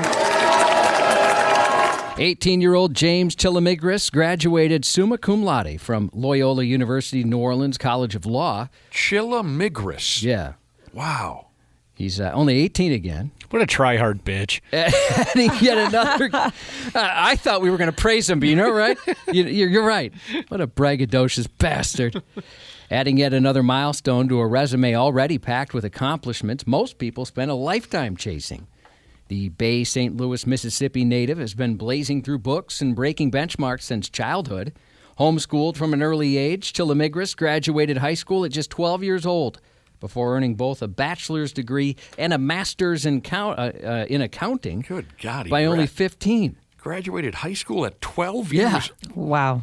Has this kid had any fun in his life? It doesn't sound like. Well, he seems happy. Maybe he just doesn't know what fun is. Bay St. Louis, you said. It's just like an episode of This Is Your Life for me. I used to spend time in Bay St. Louis. I never met any members of the Chillamigris family when I was down there, though. By 2020. I would have remembered that. Yeah, you cousin. guys probably hang out in different crowds. Maybe. By 2023, while most teenagers were butt-chugging energy drinks and mastering video game trash talk, Chillamigris became a CPA, believed to be the youngest person in the world to obtain that license. All right, chill out. He also thought Chillamigris out. He also thought to be the first student ever to graduate with more than 4 certificates of concentration. And he just didn't just graduate. He finished in the top 2% of his class. No matter how he finished or what he did, I'd be proud of him. But I mean, just seeing all the work he put in pay off, and he accomplished the things he kind of dreamed of, is just watching that happen is something. Is that his much less educated father? Yep, that's his very proud dad. Doesn't understand. Well, he doesn't get it from me. Yeah. Couldn't you have been good at sports or something? The record-setting teen isn't slowing down anytime soon. If all goes according to plan, he's expected to earn a Master of Laws in Taxation degree by age 20. This friggin' kid. Wow. And what else? What else you got going on, man? It would suck if your kid's smarter than you when he's 6 years old. Yeah, that's I'm not It impressed. probably happened to me, actually. I'm not like super impressed. Well, I'm impressed, Dana, but like I mostly just like feel bad. Like, go outside and play. Yeah, go chase some chicks. Yeah, do something that kids are supposed to do. The story of the Chillamigris kid has got you down? Yeah. You just heard all those accomplishments. And I'm like, I don't know, make a friend. I hope he's got friends. How many of us do really have them? Friends. Michael Che is 43 today. Kevin Garnett, 50. Bill Lambier, 69. Happy 15th to Braden, and good luck on your permit test today. Ooh, that's a big day. From Snowflake Trucking Jesus, happy birthday to Fake Reese's Jesus from Line Cook Jesus. And this is very cool. Congratulations to Station Wagon Jesus. He's got his first flight in the mighty F-15E Strike Eagle this morning. And a huge thank you to the Air Force Squadrons for keeping up with the podcast. He let us know that they're listening, and we sure appreciate it. It's an honor. Can he crank that while he's flying that airplane around? Can he crank our program? Oh, yeah. I thought you were going a different direction there. I wonder. Do they listen to music in that? They're probably they got a lot of stuff going on. You would know more than the rest of us, don't you? You know a thing or two about those damn fighter jets. I wouldn't know anything like that. Probably can't crank tunes like they did in Iron Eagle or Top Gun, I'd imagine. That's what I thought that was legit. Iron Eagle, criminally underrated. And that's 93X News. Randy Shaver on the Half-Assed Morning Show. It's missed on purpose, trying to get the rebound. It's fought for. Wembanyama secures it, and it's just going to throw it up court to Luke Cornett.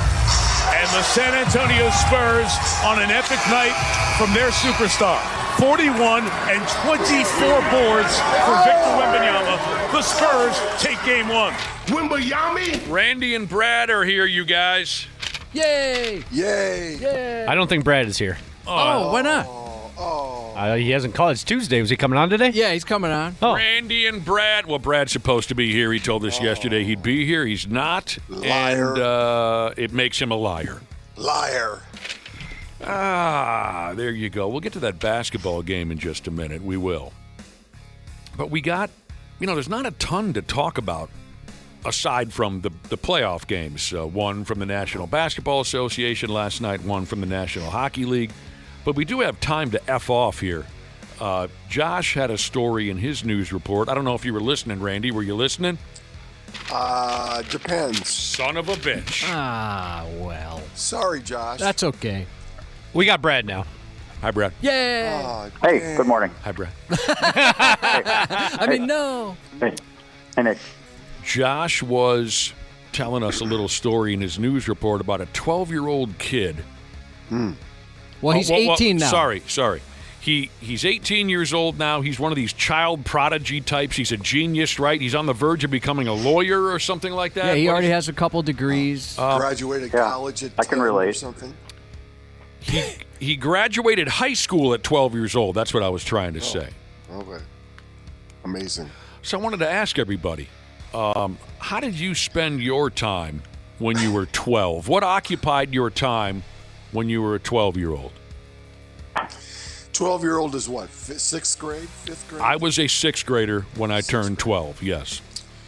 Well, growing up in Cedar Rapids, Iowa, at 12 years old, that would have been, 1970 for me? Sure. There wasn't a hell of a lot to do. No?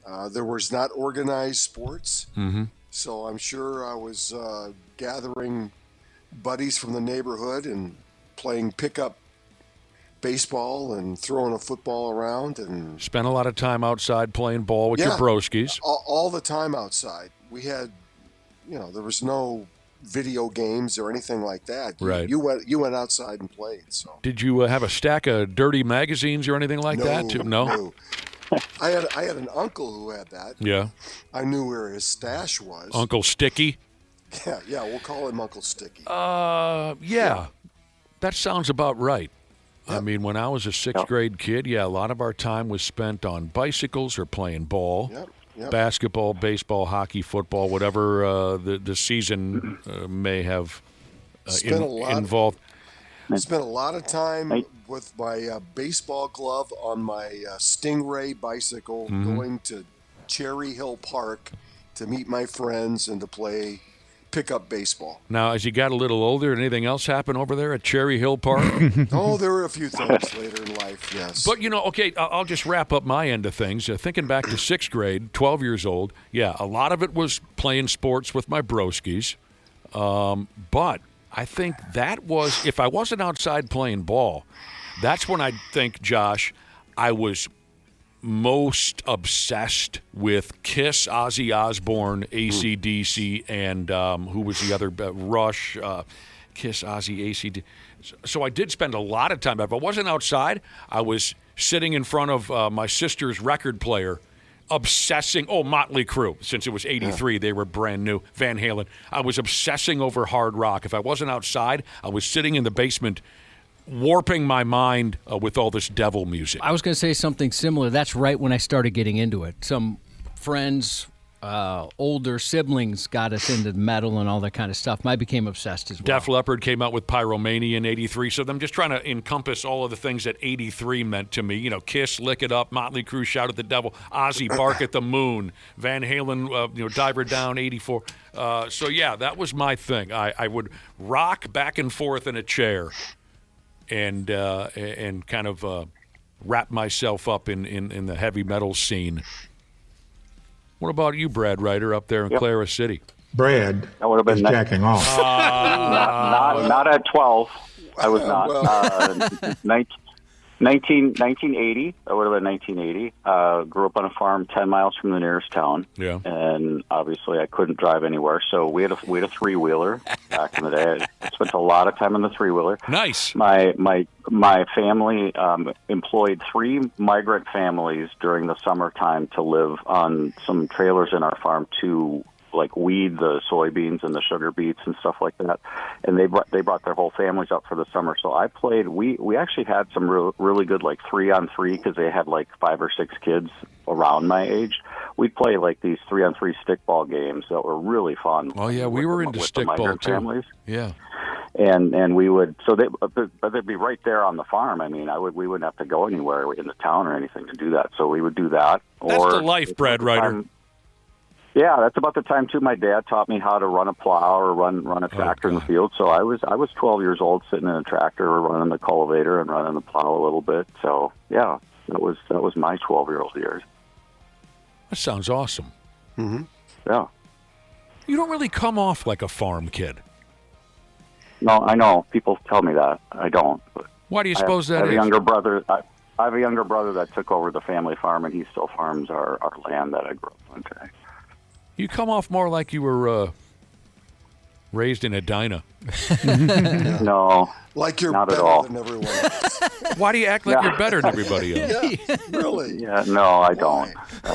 That does sound like such a perfect effing scene, Brad Ryder. Yeah. I'm envious of your childhood. I am.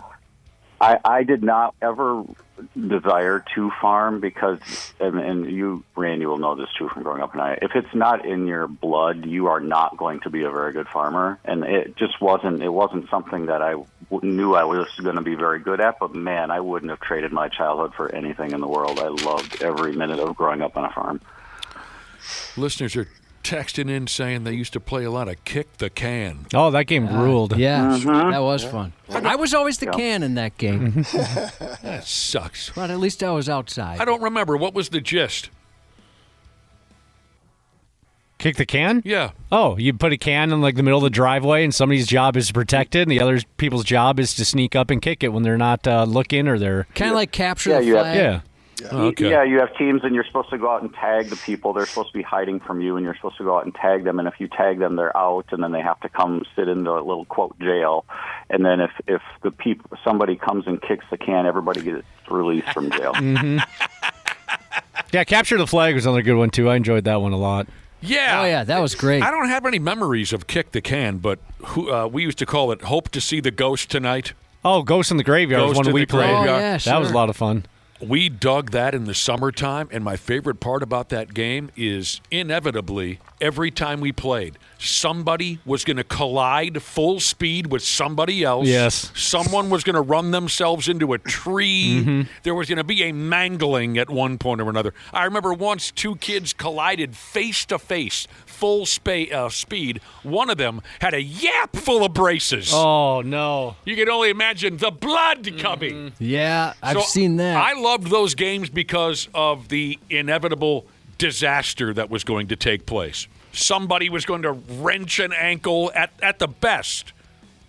The neighborhood I grew up in Egan, we had big backyards and no fences, so it was just kind of like one big open space, if you can kind of picture that. And we would take one of our parents' bocce ball sets and play long-distance bocce ball. You throw that little ball as far as you can, and then we're basically just shot-putting the bocce balls as far as we can. That was a lot of fun. You throw your arm out before baseball even Exactly. begins.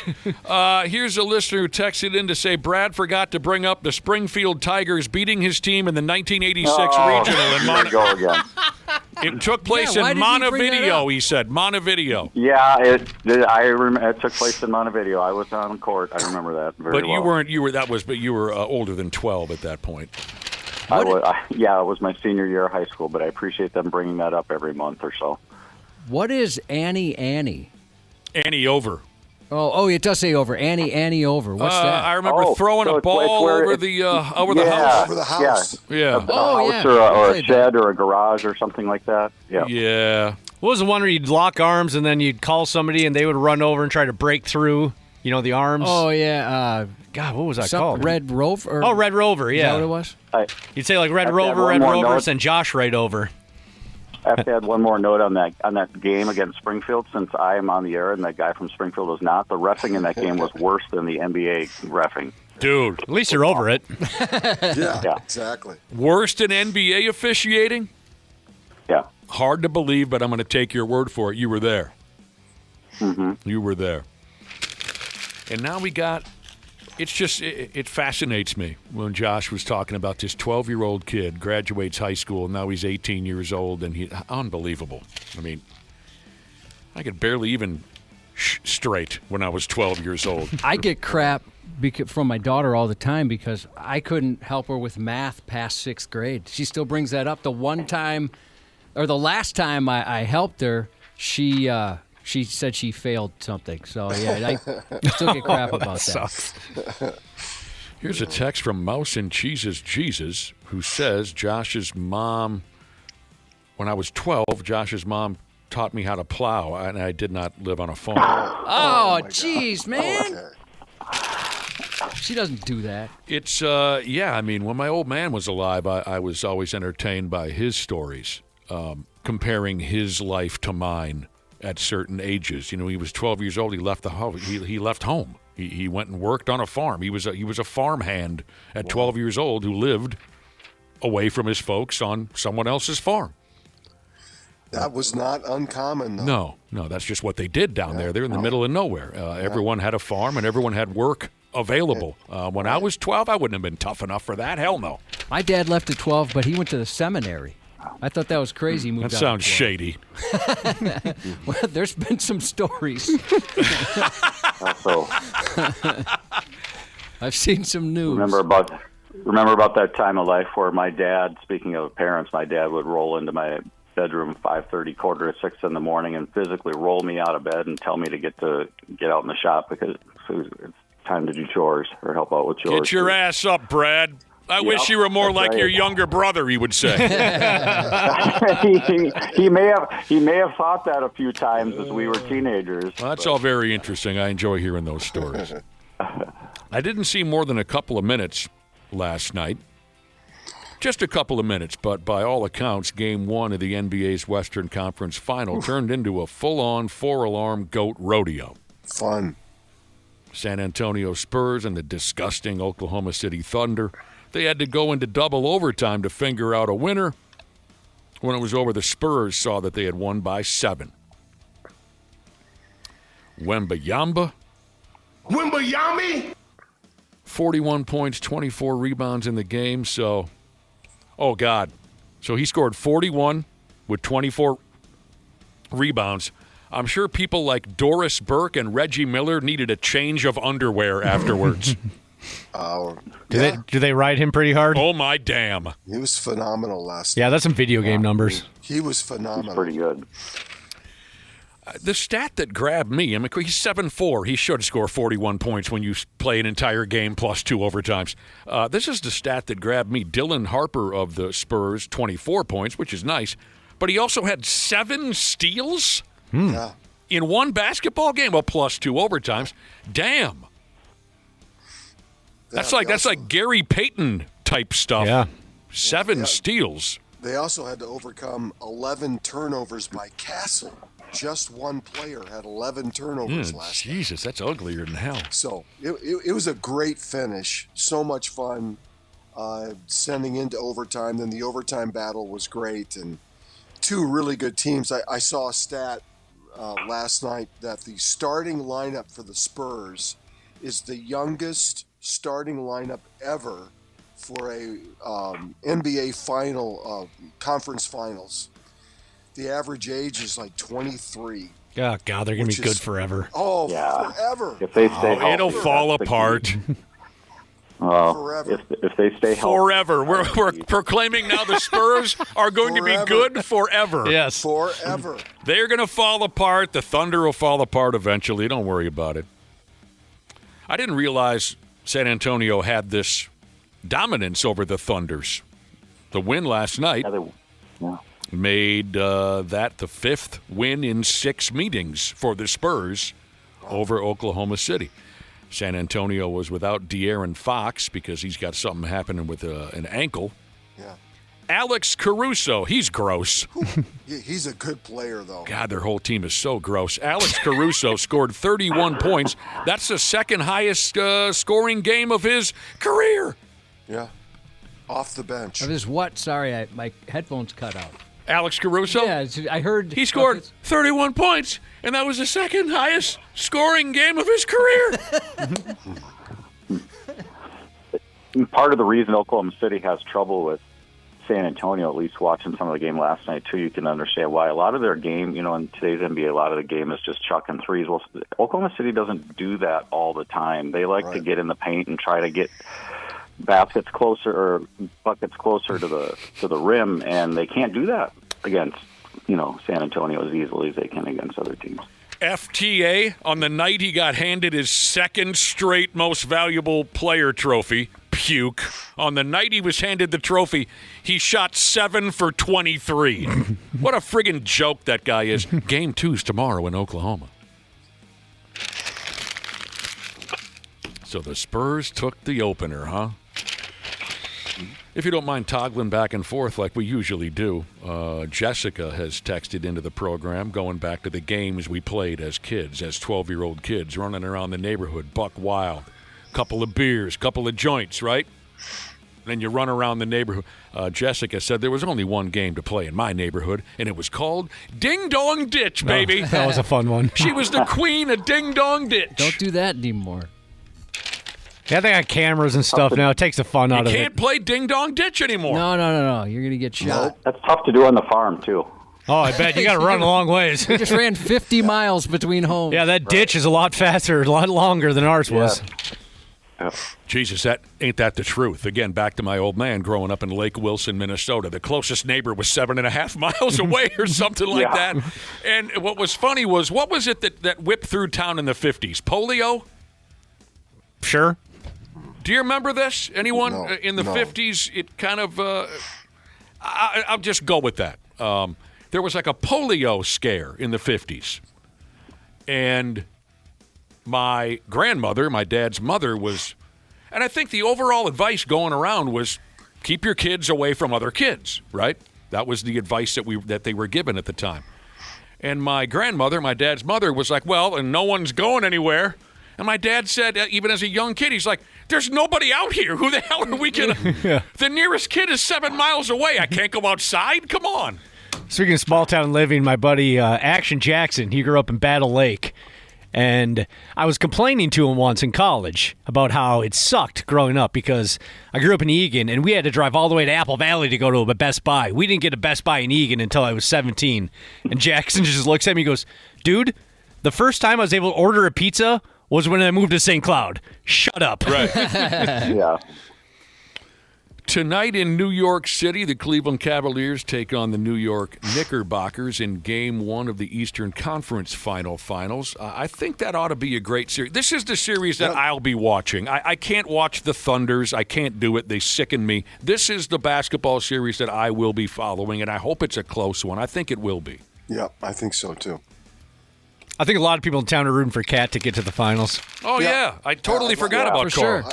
I'd like to see the Knicks get there. I forgot about Carl. And Watching games, I don't care what you think about New York people. I kind of do too. But watching games from Madison Square Garden is always fun. I mean, they're just there's an aura to it. Yep. Yeah, there is an aura to it for sure. Happy to have jump. This is a tough one for me. It's the first I've seen it. Happy to have jumped ships. Jesus texted in, and he says he's a childhood friend of yours, Brad. Oh, from Clara City. And he says, Does he I remember. Want to share his real first name? Maybe in a minute here.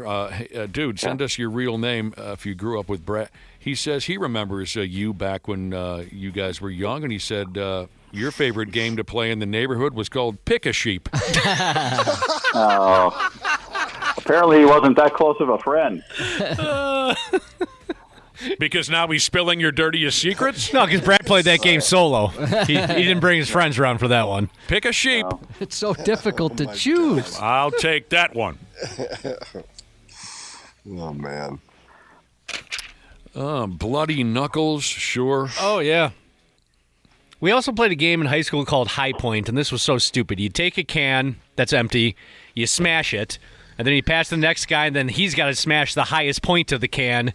And you keep doing, so it gets jagged. You're basically just cutting the bottom of your fist. Oh, you use your hand? Yeah. Oh, God. I thought maybe you were stomping on it. So you end up getting all cut up. Yeah. I didn't understand those knife games we used to play. I played them, of course, because you wanted to be a tough guy. Mm-hmm. The knife between the fingers and the bloody. I played. I didn't enjoy it. I didn't fully understand it, but I went through with it anyway. It was gory. It was terrible. Yeah. Remember, we would play. Some guys would get so into it that somebody would need to come in with a towel. We called it the Zamboni coming through to clean up the surface. I would have rather played Pick a Sheep. It's not too late. Not as a grown man, I can't play Pick a Sheep. Dana's out there in a sheep costume. Pick me. Come on. One time. There are a lot of broken hearts in upstate New York this morning, but they're used to that because they're losers. The Buffalo Sabres had their best hockey season in decades, but by damn, they couldn't make it out of the semifinal round of the playoff. Game 7 of their semifinal series with Montreal went into overtime.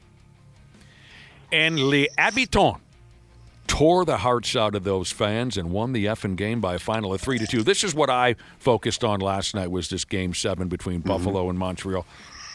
I mean, the Sabres were the far better club after the first period.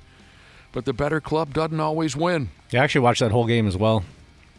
I saw the same look on some Sabres players' faces that I saw on the Pigs last week. The Buffalo goalie was so disgusted I thought he was going to puke. Mm-hmm. Buffalo players had a desperate look of sadness after the game because, like the Man Bear Pigs, they were thinking, damn. This was our friggin' shot. Yeah. So the Canadians advance to the Eastern Conference Finals, where they will face the well-rested Northern Carolina Hurricanes. They'll open that series Thursday. Hurricanes haven't lost a game yet in the playoff. Pretty efficient. Yes, they've also been sitting for like 2 weeks, right? They're going to have to go through training camp again. Yeah. Their 11-day break between playoff games is the longest in NHL history. And now I haven't watched a lot of the North Carolina Hurricanes this year, but I have been reading all year long. This team is just as good, if not better, than the Colorado Hockey Club. I just haven't seen them play. Right. Dude, this blows. The Buffalo Sabres are 1-7 all time in Game 7s. That's tough. I feel like the people of Buffalo and the people of Minnesota should all just get together and have a beer, cry about it. Yep. They all have the same. They know what it's like, what it feels like. When I was in Buffalo for a Vikings-Bills game about 4 or 5 years ago, that classic game where the Vikings won in overtime, all the Bills and Vikings fans in the tailgate lot, we couldn't have been better friends. We're all just like, hey, we know what it's like. It's like that kind of commiseration with each other. And I know what some of you are saying. The Sabres are 1-7 in Game 7s, but what about May Day? What about Brad May with the Rick Jeanette call? May Day, May. That was a Game 4 A lot of folks assume that was a Game 7. That was, one of the most famous goals in Buffalo Sabre history where Brad May dangles around. Christ, I think he beat Ray Bork on the play, goes in and score. That was a Game 4. We played some audio earlier of Pigs GM, what's his name again, Bill Guerin.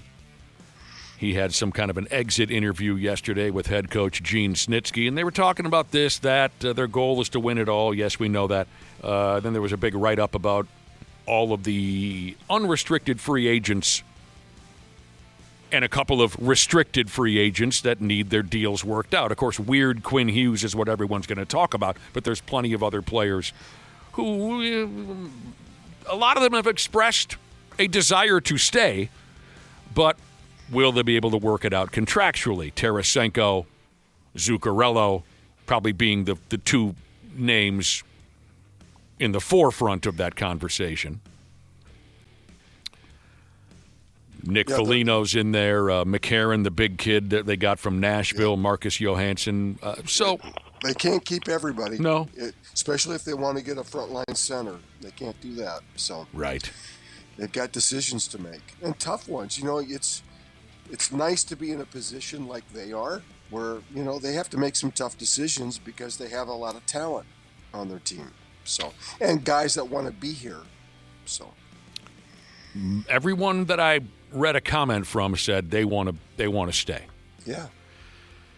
Jesus balls. I forget that Matt Zuccarello's 38 years old. Yeah, I know, right? Nick Foligno's 38 years old. Yeah. Also, I don't know why this, whatever. We got a long ways before we got to worry about this, but old Phil Gustafsson, the goaltender, has to have surgery on his hip. And it says here he might not be ready for the beginning of training camp. I'm not too worried about that. No. But I think some fans said, though, that hinders their ability to trade him this offseason. Oh! I didn't even think about that. Yeah, it makes sense. Hinders their chance. So when you have a team with good chemistry and some success, and people see that the core is there, then people want to be around it. I mean, it's going to be easier to attract somebody from the outside, but it's also harder to get rid of people because you've had good team chemistry. Timberwolves crept into the conversation. Yeah. And the other part of that is when you re-sign Quinn Hughes, and that's what they're planning to do, that's a lot of money. And they don't want to put themselves back in the Parisi Suter conversation that they've had, years ago with the salary cap and the salary situation. But I mean, you have to kind of pick your poison here a little bit. They want to keep Hughes, and they should. They have to figure that part out. So. And Tarasenko, what the hell's his first name? Vladimir, Victor, Vernon, Vladimir. I just have a V in front of me. I couldn't recall this. I'm like just about every other swinging D in town. When they signed that dude, we all went, what a joke, right? I know I did. Mm-hmm. Well, we're trying to rehash this guy who's lost whatever he once had. Boy, was I wrong about that. Tarasenko had a great year. He was great. Yeah, he had a great year. Yeah. Speaking of the Pigs, we're going to talk to Marcus Foligno tomorrow. Awesome. Oh, fabulous. Well, wait a minute now. Mm-hmm. We were trying to talk him into coming in studio. Did you mention that? I did. What did he say? He's got girl duty tomorrow. He's got the daughters. Can't make it in. But he mentioned maybe... Then we don't have to sign him. The Pigs don't have to sign him. He lost his opportunity. But he's hoping he can find a time to come in before he F's off to Sudbury for the summer. Oh! All right, we'll talk to Marcus tomorrow. That's great. Yeah. Yeah. I had one more. Okay. Sorry. Again, we had a conversation about what life was like when we were 12. Each of us individually sharing a story or two. Listeners continue to text in, talking about what life was like for them when they were 12 years old. Now, this is great. We had one of these, too, only sadly we were 16. Listener says, at 12 years old, we had the coolest underground fort in the neighborhood. All the kids hung out there. What she said here, something about they played some basketball too, but the fort was the coolest. And he had his first experience with a girl in there. Really? The underground fort. It's like out of a movie or something. We built, my buddy built an underground fort. I think we were ninth graders. And it became one hellacious spot to hang out. When you say underground, what does that mean? Oh, I guess yes. I don't know about this guy who texted in about when he was 12 years old, but the fort that my buddy built in his parents' backyard had an underground entrance, but the fort was above ground. Do you understand what I'm saying? That is sweet. Yeah. So you had to.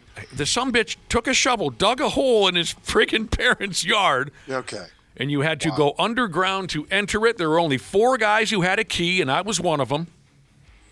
And we would have unbelievable times drinking and carrying on in our little fort. Yes, ninth grade was probably a little bit old to be building a fort, but it was what we did in there that counted. That doesn't seem too old to me. Oh, yeah?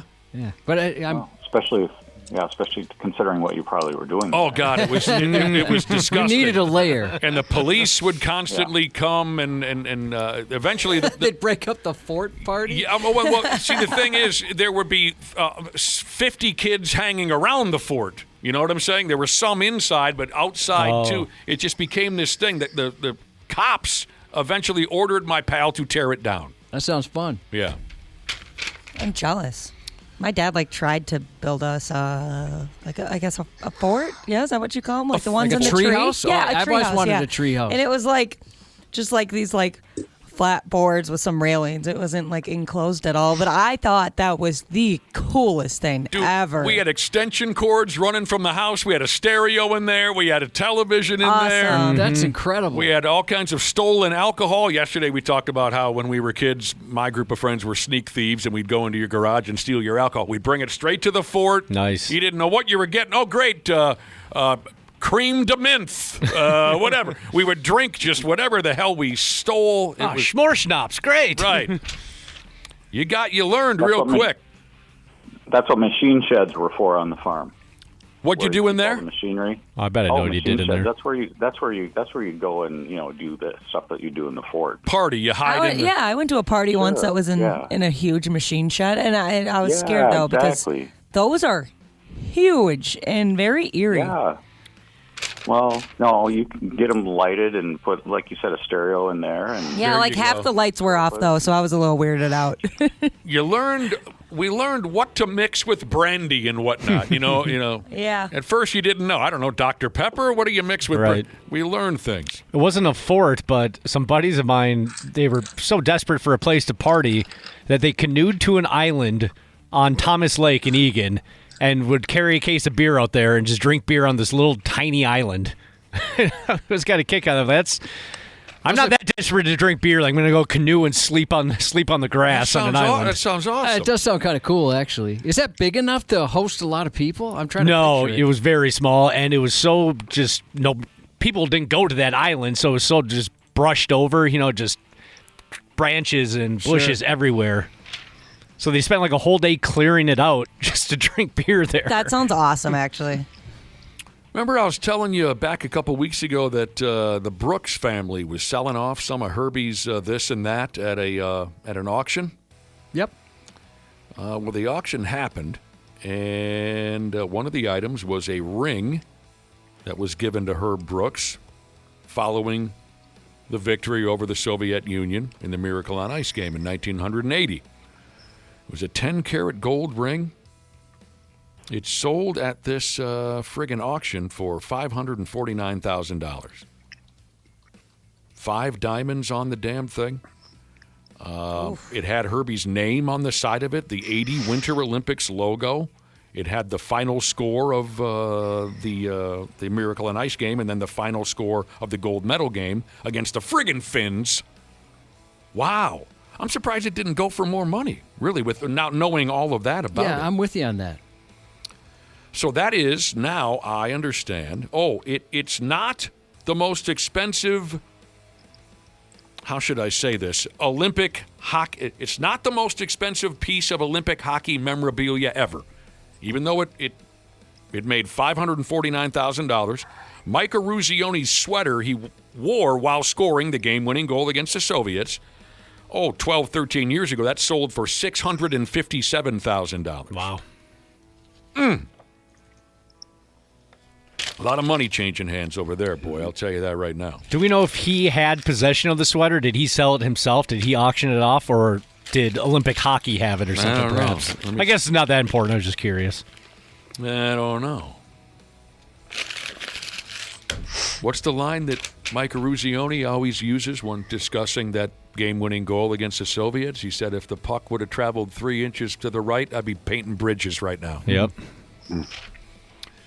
Long stinking rain delay at Target Field last night. I don't know how many live human beings were still in the stands when she wrapped up, but by God, the Twins beat the Houston Astros by a 6-3 final.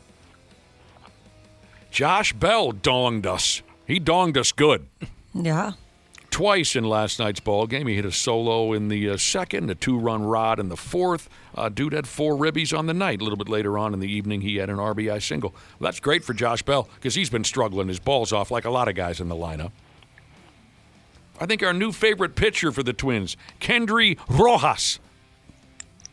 He opened and threw 4 innings. He looks very sharp for a young kid. Yeah, he's really good. The Twins used 7 pitchers last night. Taylor Rogers got the save. The Astros aren't the old Astros. Lots and lots of injured players. Yep. Including that Altuve puke bag who still owes all of us an apology. Yeah, they just put him on the IL yesterday. So I think Jeffers left that game with some sort of an injury, which was weird. And I haven't seen – I was looking around this morning to see if there's any more information as to what happened to him. But he was at the plate. He called a timeout and then left the game. So it wasn't like he got hit or something happened that he immediately left.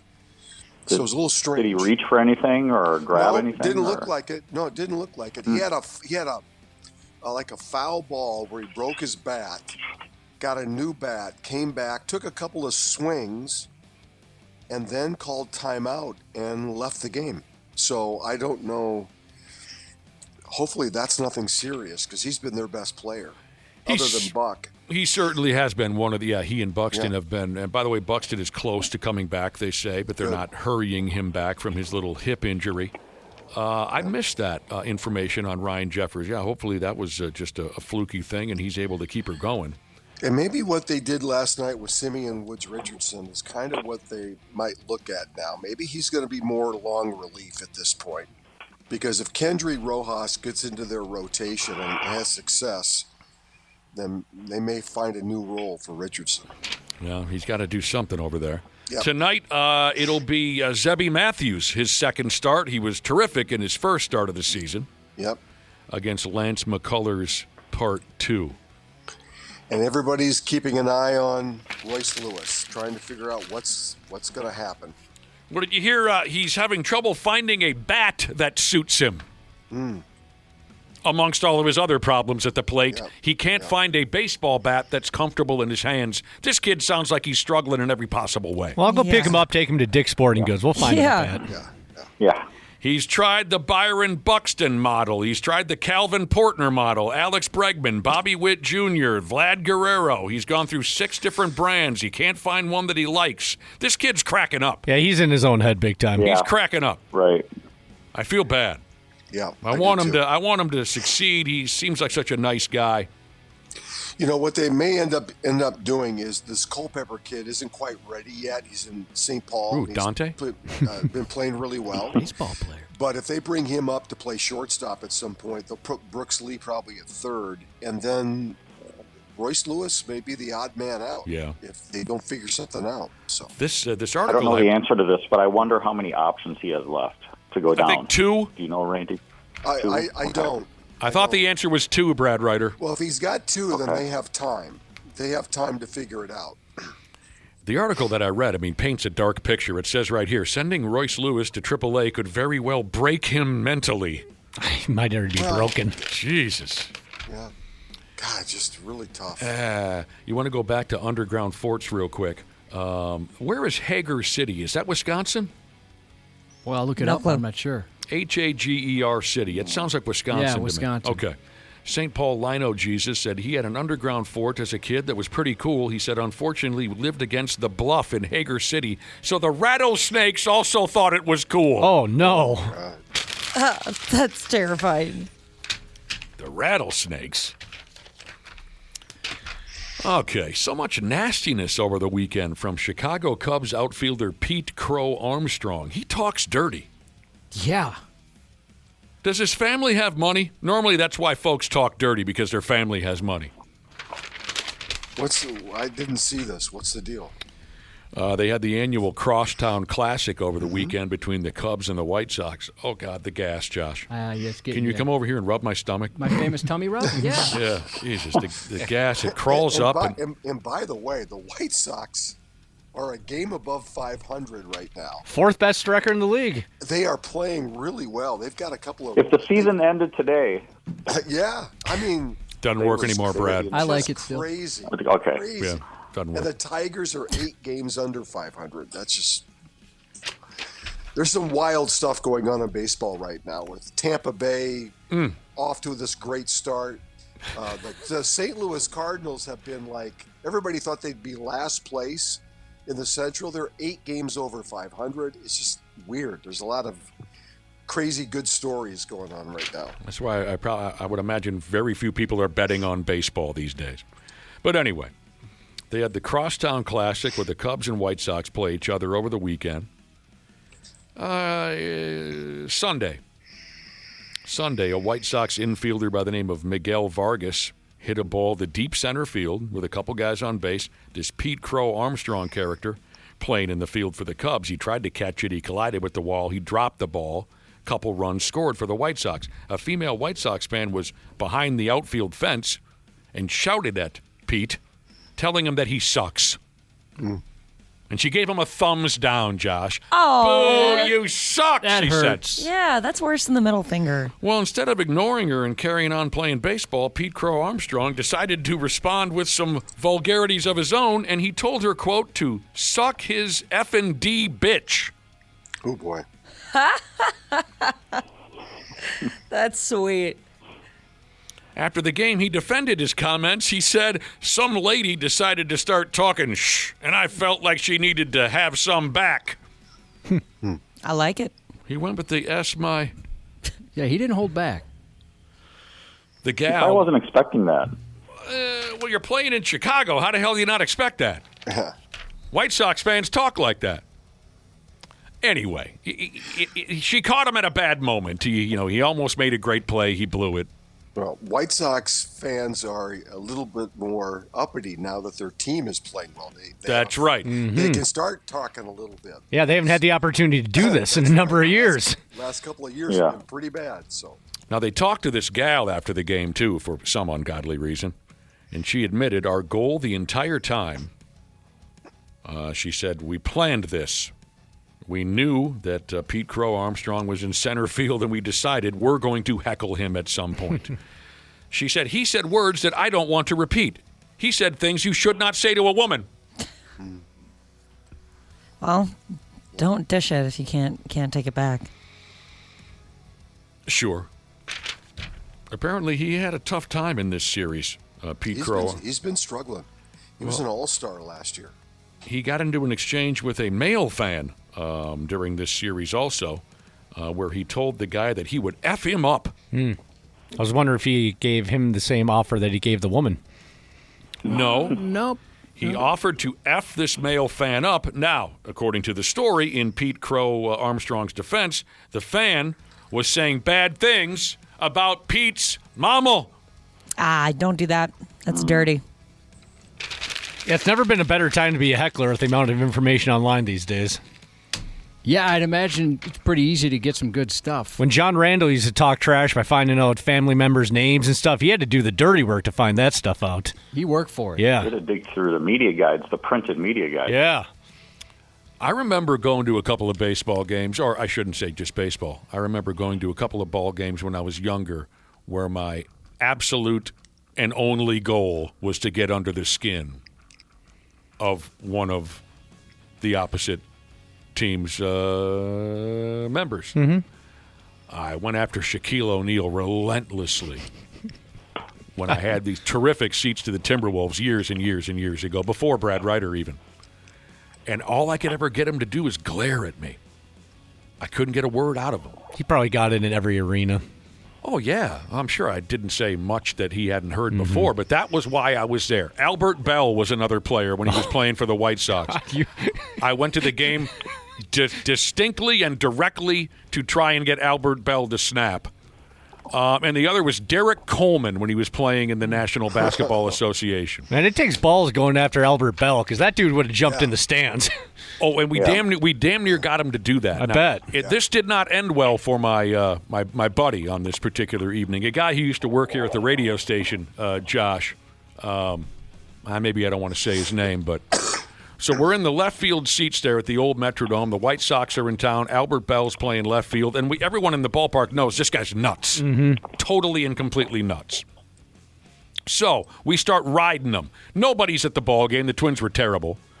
Everyone could hear everything we were saying to Albert Bell and everything he was saying back to us. And it was a lot of F you, F you, F this, F that, right? Albert Bell is jogging out now. We've traded insults for like 4 or 5 innings. Albert Bell is jogging out to left field, and he's eyeballing my buddy and I for all the things that we've said to him. And my buddy begins to play with the buckle of his shorts. And I notice he's undoing his shorts. And I said, "What are you doing?" And it dawned on me he's going to moon Albert Bell. And I said, "Don't do it. Don't do it, bro. Don't do it." He does. Exposes his big, terrible, hairy ass to Albert Bell and everyone else, the other 1,300 people who were at the game that night, and the police quickly ejected him from the ballpark. Mooning's kind of a lost art, isn't it? I don't see it like I used to. Yeah, it is. Yeah. Josh remembers the guy. He was a little unruly. Yep. I believe I know who you're talking about. Things didn't end well for him. No. But we miss him, and we did love him quite a bit. People have been texting in back to Pete Crow Armstrong. When the guy went after his mom, it's because she's an actress, Ashley Crow. She was like the mom in Little Big League. She was in The Good Son, Minority Report. No memory I whatsoever. gotta see her face. Let's see. Yeah, look her up. Ashley Crow is her name. I love Little Big League. Oh, yeah, that lady. And the Derek Coleman thing also ends up being related to the radio station. When Josh and I first started here 30 years ago, the big boss, big, tall, sumbitch, dark hair, slick back hair. He looked like the picture of a corporate guy. Yes, he did. Like he'd just be the stock photo of a corporate guy. His office was the largest, most beautiful room in the building. He had his own private bathroom. This guy was a big shot. And I had just started at the radio station, and I'm drunk off my ass at a Timberwolves game, and the Timberwolves are playing the New Jersey Nets or some terrible team featuring Derek Coleman. And I'm drunk, and I am going after Derek Coleman as if my life depended on it. Lots of foul language, lots and lots of foul language. I was totally out of control. After one of my rants, I look down. Sitting directly in front of me is our big boss guy. And he turns around, and actually he said to me something like, I agree with what you're saying. I also don't enjoy watching Derek Coleman. I thought when he turned around, I thought, well, that's it. I'm done. Mm-hmm. I'm going to be fired. Somehow the guy gave me a pass.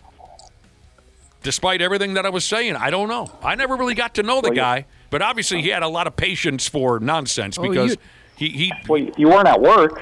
I mean, you weren't. Well, they don't really care. They don't care about that. It's all about represent the station, right? I thought that was it for me. Well, was this pre or post the other incident you had with him, dude? I don't remember, but also not knowing what was happening. I don't think he ever found out this was me. At the old building, there was one bathroom for, 635 people? Oh, well, at least a couple hundred people, yeah. I'm exaggerating. It was a lot of people. But you're right, it was a couple hundred people. One bathroom. And I had a terrible, terrible stomach problem one morning. No. And whoever was in there would not come out the bathroom. I got to go, and I got to go now. Uh-huh. I went wandering around the building. I'm sweating. I'm desperate to find a bathroom. I find one. I unleashed just the most ungodly fury imaginable. It was horrible. Where I'm even disgusted myself. Just, oh, my God. It's horrible. Left. Went back into the studio to prep for the next day's show, and my coworkers said, "Oh, did you finally get in the bathroom?" I said, "Yeah." "Did you guys know there's another bathroom in the building?" And they said, "There's not another bathroom." I said, "Yes, there are." And they said, "Where did you go?" And I went, "Oh, I went way up here after the." And they said, "Dude, you used the big boss's private bathroom." Yeah, his own bathroom. I mean, I annihilated the big boss's private bathroom. I didn't know it was his private bathroom. I never saw him. He must have been out of the building for a brief, or out of his office for a brief. So he must have come back in there at one point and said, "What in the hell happened?" Is there an animal in here? I don't think he ever found out that was me. I had no clue. No friggin' clue. He was all right in the end, wasn't he? Yeah. Once he would confuse us obviously. all the time. I don't think he knew any employee that worked here, but yeah, he was a decent guy. Pro Painter Jesus texted in to say, "My buddy holds the Minnesota State record for mooning 150 cars on a car ride up to Duluth." Cheeks on glass. Sticking his ass out the glass. There you go, Randy and Brad Ryder. We'll talk to you boys tomorrow. Sounds good. Thanks for every friggin' thing from start to finish. We'll be back in a few minutes on the Half-Assed Morning Show. The 93X Half-Assed Morning Show.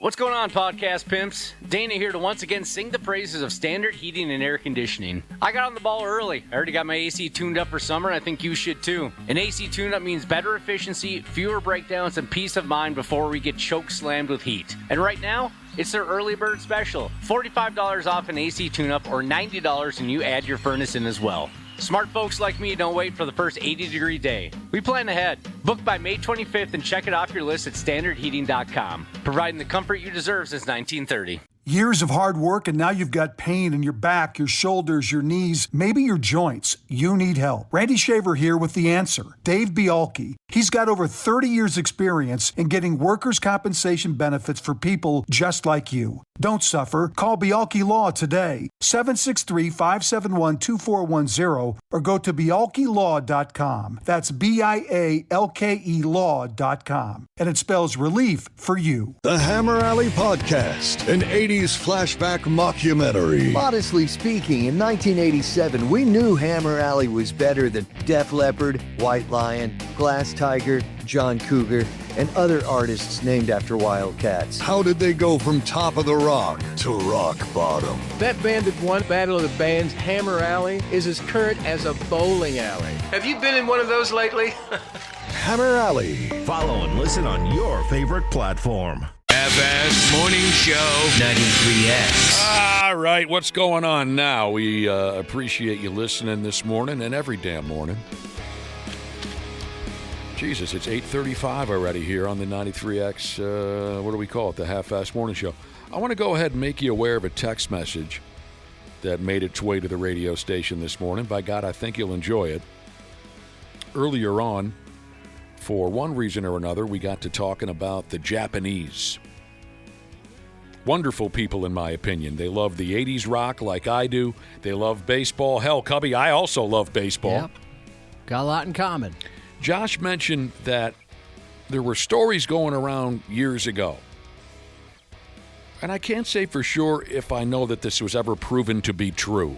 Yeah, me neither. But we heard the stories up and down years ago. Don't hear it so much anymore, but there was a time.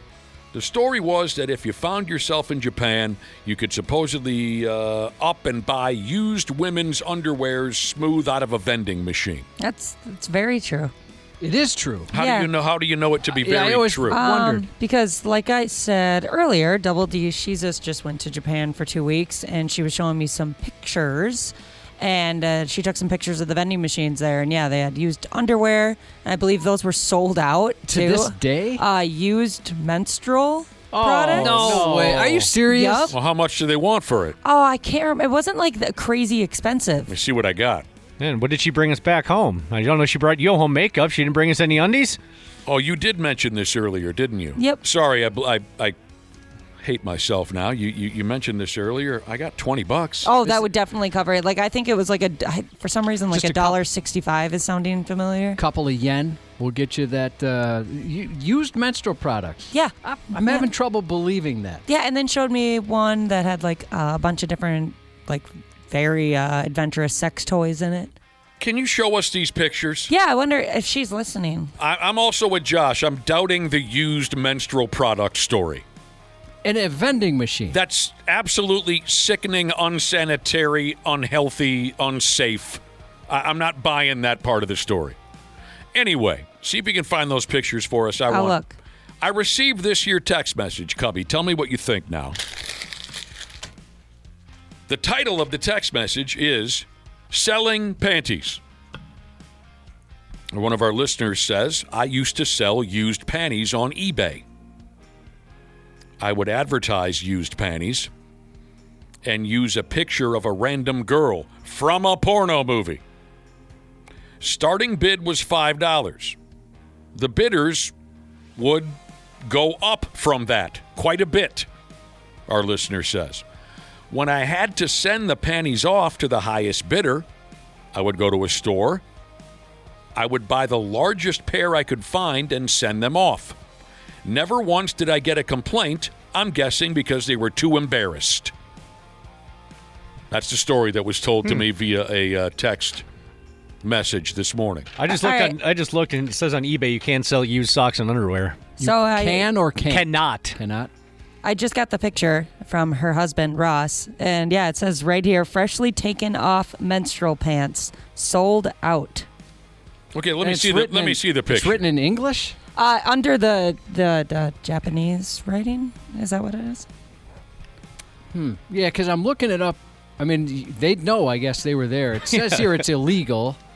Menstrual pants, P-A-N-T-S. What the hell does that mean?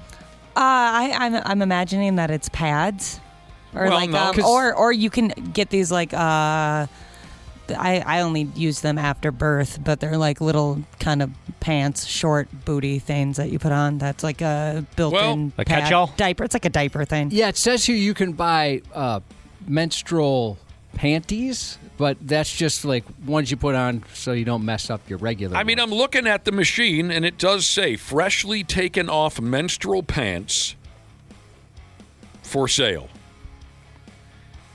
Jesus, that's disturbing as all hell. If, in fact, it's real. I'll take that and one Butterfinger, please.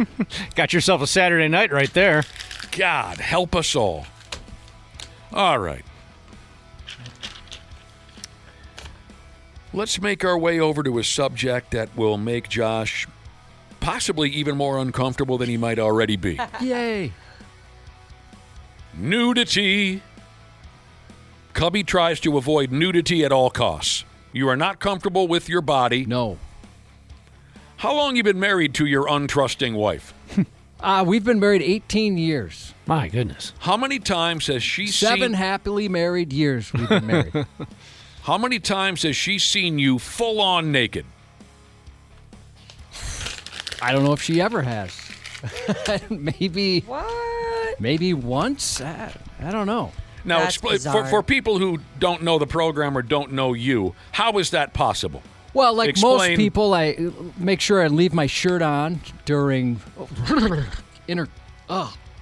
Just say it. I can't. My stomach. Should I say it for you? Yeah. You were going to say intercourse. Yeah. You leave a T-shirt on. Yep. Because you're uncomfortable. Correct. So really, she maybe has never seen you fully de-swinging, walking around nude. I don't think so. And I'm a lock the door when I'm in the bathroom guy, like if I'm going to take a shower. You are. Wow, with my wetsuit. You continue to be one of the most fascinating characters there's ever been.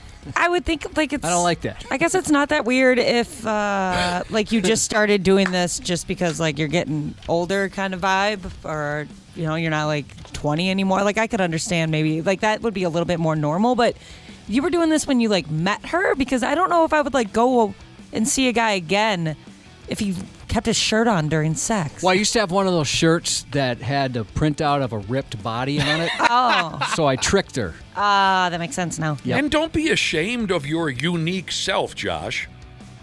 I'm sorry. I called you one of the most fascinating, and you said you didn't like that. You're very unique. You're very much yourself, and you're your own person. And you what do they say in the business? You dance to the beat of your own drummer. It's okay. Forgive us. We're going to find it odd, and we're going to express that to you now and again. But I don't want you to be ashamed. No, I understand Jesus, it's odd. as if you could be any more ashamed of yourself. I understand it's odd. Here's what some folks have been talking about now. They've been talking about the wildest non-sexual thing. Well, maybe wildest isn't the word. The non-sexual things they've done while nude. It doesn't necessarily have to be wild. Eliminate that from the non-sexual things that you've done in the nude. And here are some of the answers. Played a dancing video game on Xbox, nude. They were home alone. It was a hot summer day. Why not, they say. So one of those, what do they call it? Dance Evolution? Revolution? Yeah. They played it while in the nude. I'll bet some of that stuff isn't very flattering, no matter what kind of shape you're in. Just being in some of those positions and bouncing in the way you are. Jiggling and... Wasn't fully nude, but remember the trackpad on the NES back in the day? You'd do track and field, you'd run on it, that type of thing. Oh, I didn't know they had that. Yeah, so they had one of those, kind of like a DDR pad, Dance Dance Revolution. Somebody brought one up in college at St. Cloud State. You know, we'd play it after we come back from parties and stuff, a bunch of guys and girls. And we had a house rule that if you wanted to play it, you had to take your pants off. That was just basically trying to get girls to take their pants off. Did it ever work? Yeah, it did. It was a lot of fun. All right. Oh, I missed this now. So someone said they played this dancing video game while nude. They were horrified, they say, when the game showed them a replay. Oh, no. The game somehow... It takes your video? I bet on some of the fancy new Xboxes with the cameras and stuff. Let me read you the verbiage. I don't understand it. I tried to simplify it, but maybe my simplifying made no sense. They were horrified. The game showed them a hyper lapse of them dancing naked, whatever that means. It's like a sped-up version of the routine you just put on. And the game asked them if they wanted to save the recording. They freaked out and turned it off immediately. It's like when you catch yourself in the security cameras of the self-checkout in Target and you see 9 chins and you're like, why do I look like that? I went out of the house like this? Mm-hmm. My family, they're abandoning me this weekend. I'll have some alone time, and I was trying to think if I could maybe work up to get naked for a couple of seconds if I'm in the house by myself. I don't think I'll be able to. What are they, exposure therapy? Well, literal exposure therapy in that case. It was funny. Yesterday we were walking in the hallway, Josh and I, and he mentioned this. He said, my family's leaving for 3 days this weekend. And I said, oh, yeah, 3 days? And he goes, well, 2.5. And I said, oh, yeah? And he goes, well, more like a day and 3/4. The Half-Ass Morning Show, 93X. All right, before we put a lid on this and move on with our wasted lives, we've been having a conversation about the non-sexual things some of us have done while in the nudes. You're not banging. There's nothing sexual about it. You're just ass naked, and you're doing something or another. First things first, we had someone who was playing a dancing video game at home alone while naked. Someone painted a room while they were naked because they didn't want to mess up their clothes. That's a good idea, yeah. Not bad. Somebody up that went scuba diving while naked. I guess it's a tradition that you do your 100th scuba dive in the nudes. Oh, yeah. Cool. I thought one of the only times I've ever been naked in my life outside of being a baby or in the bath or the shower would be swimming in the ocean. A bunch of us, it was now the middle of the night, skinny so you dipping. Couldn't see anything. Dude, we like, skinny dipped. That's one of the times I would never be naked. I'd be so scared to do that. In the ocean, I'd be nervous to do that. Would you? Especially at night. They got all kinds of things in the ocean that I don't understand. But so you once went skinny dipping. Well, yeah, just one time. Word. Walking outside in the rain. Now, that sounds like a good way to get incarcerated. Yeah. That sounds really nice. I'd be careful. I want a privacy fence really bad so that I can be naked in my backyard. Have you ever heard of a drone? If not, look it up. You ever heard of Neighbors? Well, the privacy fence would help with the neighbors. Trust me, I was a 15-year-old kid once. I know my way around a privacy fence. A lot of folks have been texting in the frying bacon thing. Oh, boy. Even fully clothed, that's dangerous. One individual lost a bet and had to fry bacon in the nude. Oh, I can't even imagine. Ran around naked in my backyard during a hailstorm. It was a $10 bet.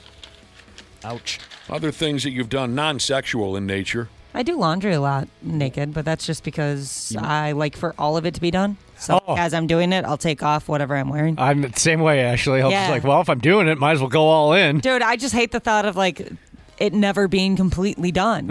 That's funny. I mean, it makes some sense. Yeah. You got to be crazy, but there's somebody out there in this conversation who rode a horse. In the nudes. Had to be a girl. Swimming in the Everglades. Hashtag until I saw an alligator. Yeah, that would freak me out. This is a joke. I danced naked in front of a full-length mirror, admiring my weight loss. The only downside, I'm now banned from IKEA. What does this say? Running through a graveyard on Halloween night. Oh, that's cool. And this one's quite concerning. Something non-sexual you did in the nude. I got a few more here from the brother and sisterhood, but this one, I walked off into the woods and wandered around for a couple days before finding civilization again. You know a guy like that. I do? Oh, yeah. Did he have he lived in a hole or something? Oh, my. You got a guy that lived in the woods for a while. I did grow up with a kid who became a little odd, and eventually, yes, he lived in the woods. People are texting in wondering why I would ever skinny dip because of the jellyfish and the possibly mistaking my hog for a minnow. I did have that thought. I worried a little bit. But there were so many people in there, I thought, there's more impressive dongs. Well, go after that. You might have had a drink or two in you back in those days. Oh, yeah. And absolutely. weren't there chicks involved? There was a Canadian soccer team who claimed they'd never heard of Minnesota, and we had a little trouble believing that. Let me dump something on you here, Josh. They also were not a Canadian soccer team. But are you sure? Now, this is funny. One of our listeners said his wife pulled into the garage one day, and she had a flat tire. He was in the shower. His wife went into a panic somehow about this flat tire. Like, so what? You made it home. You're in the garage. I can deal with this. But his wife went into a friggin' panic over the flat tire. And so dude said, next thing I know, I'm changing her tire in the nude.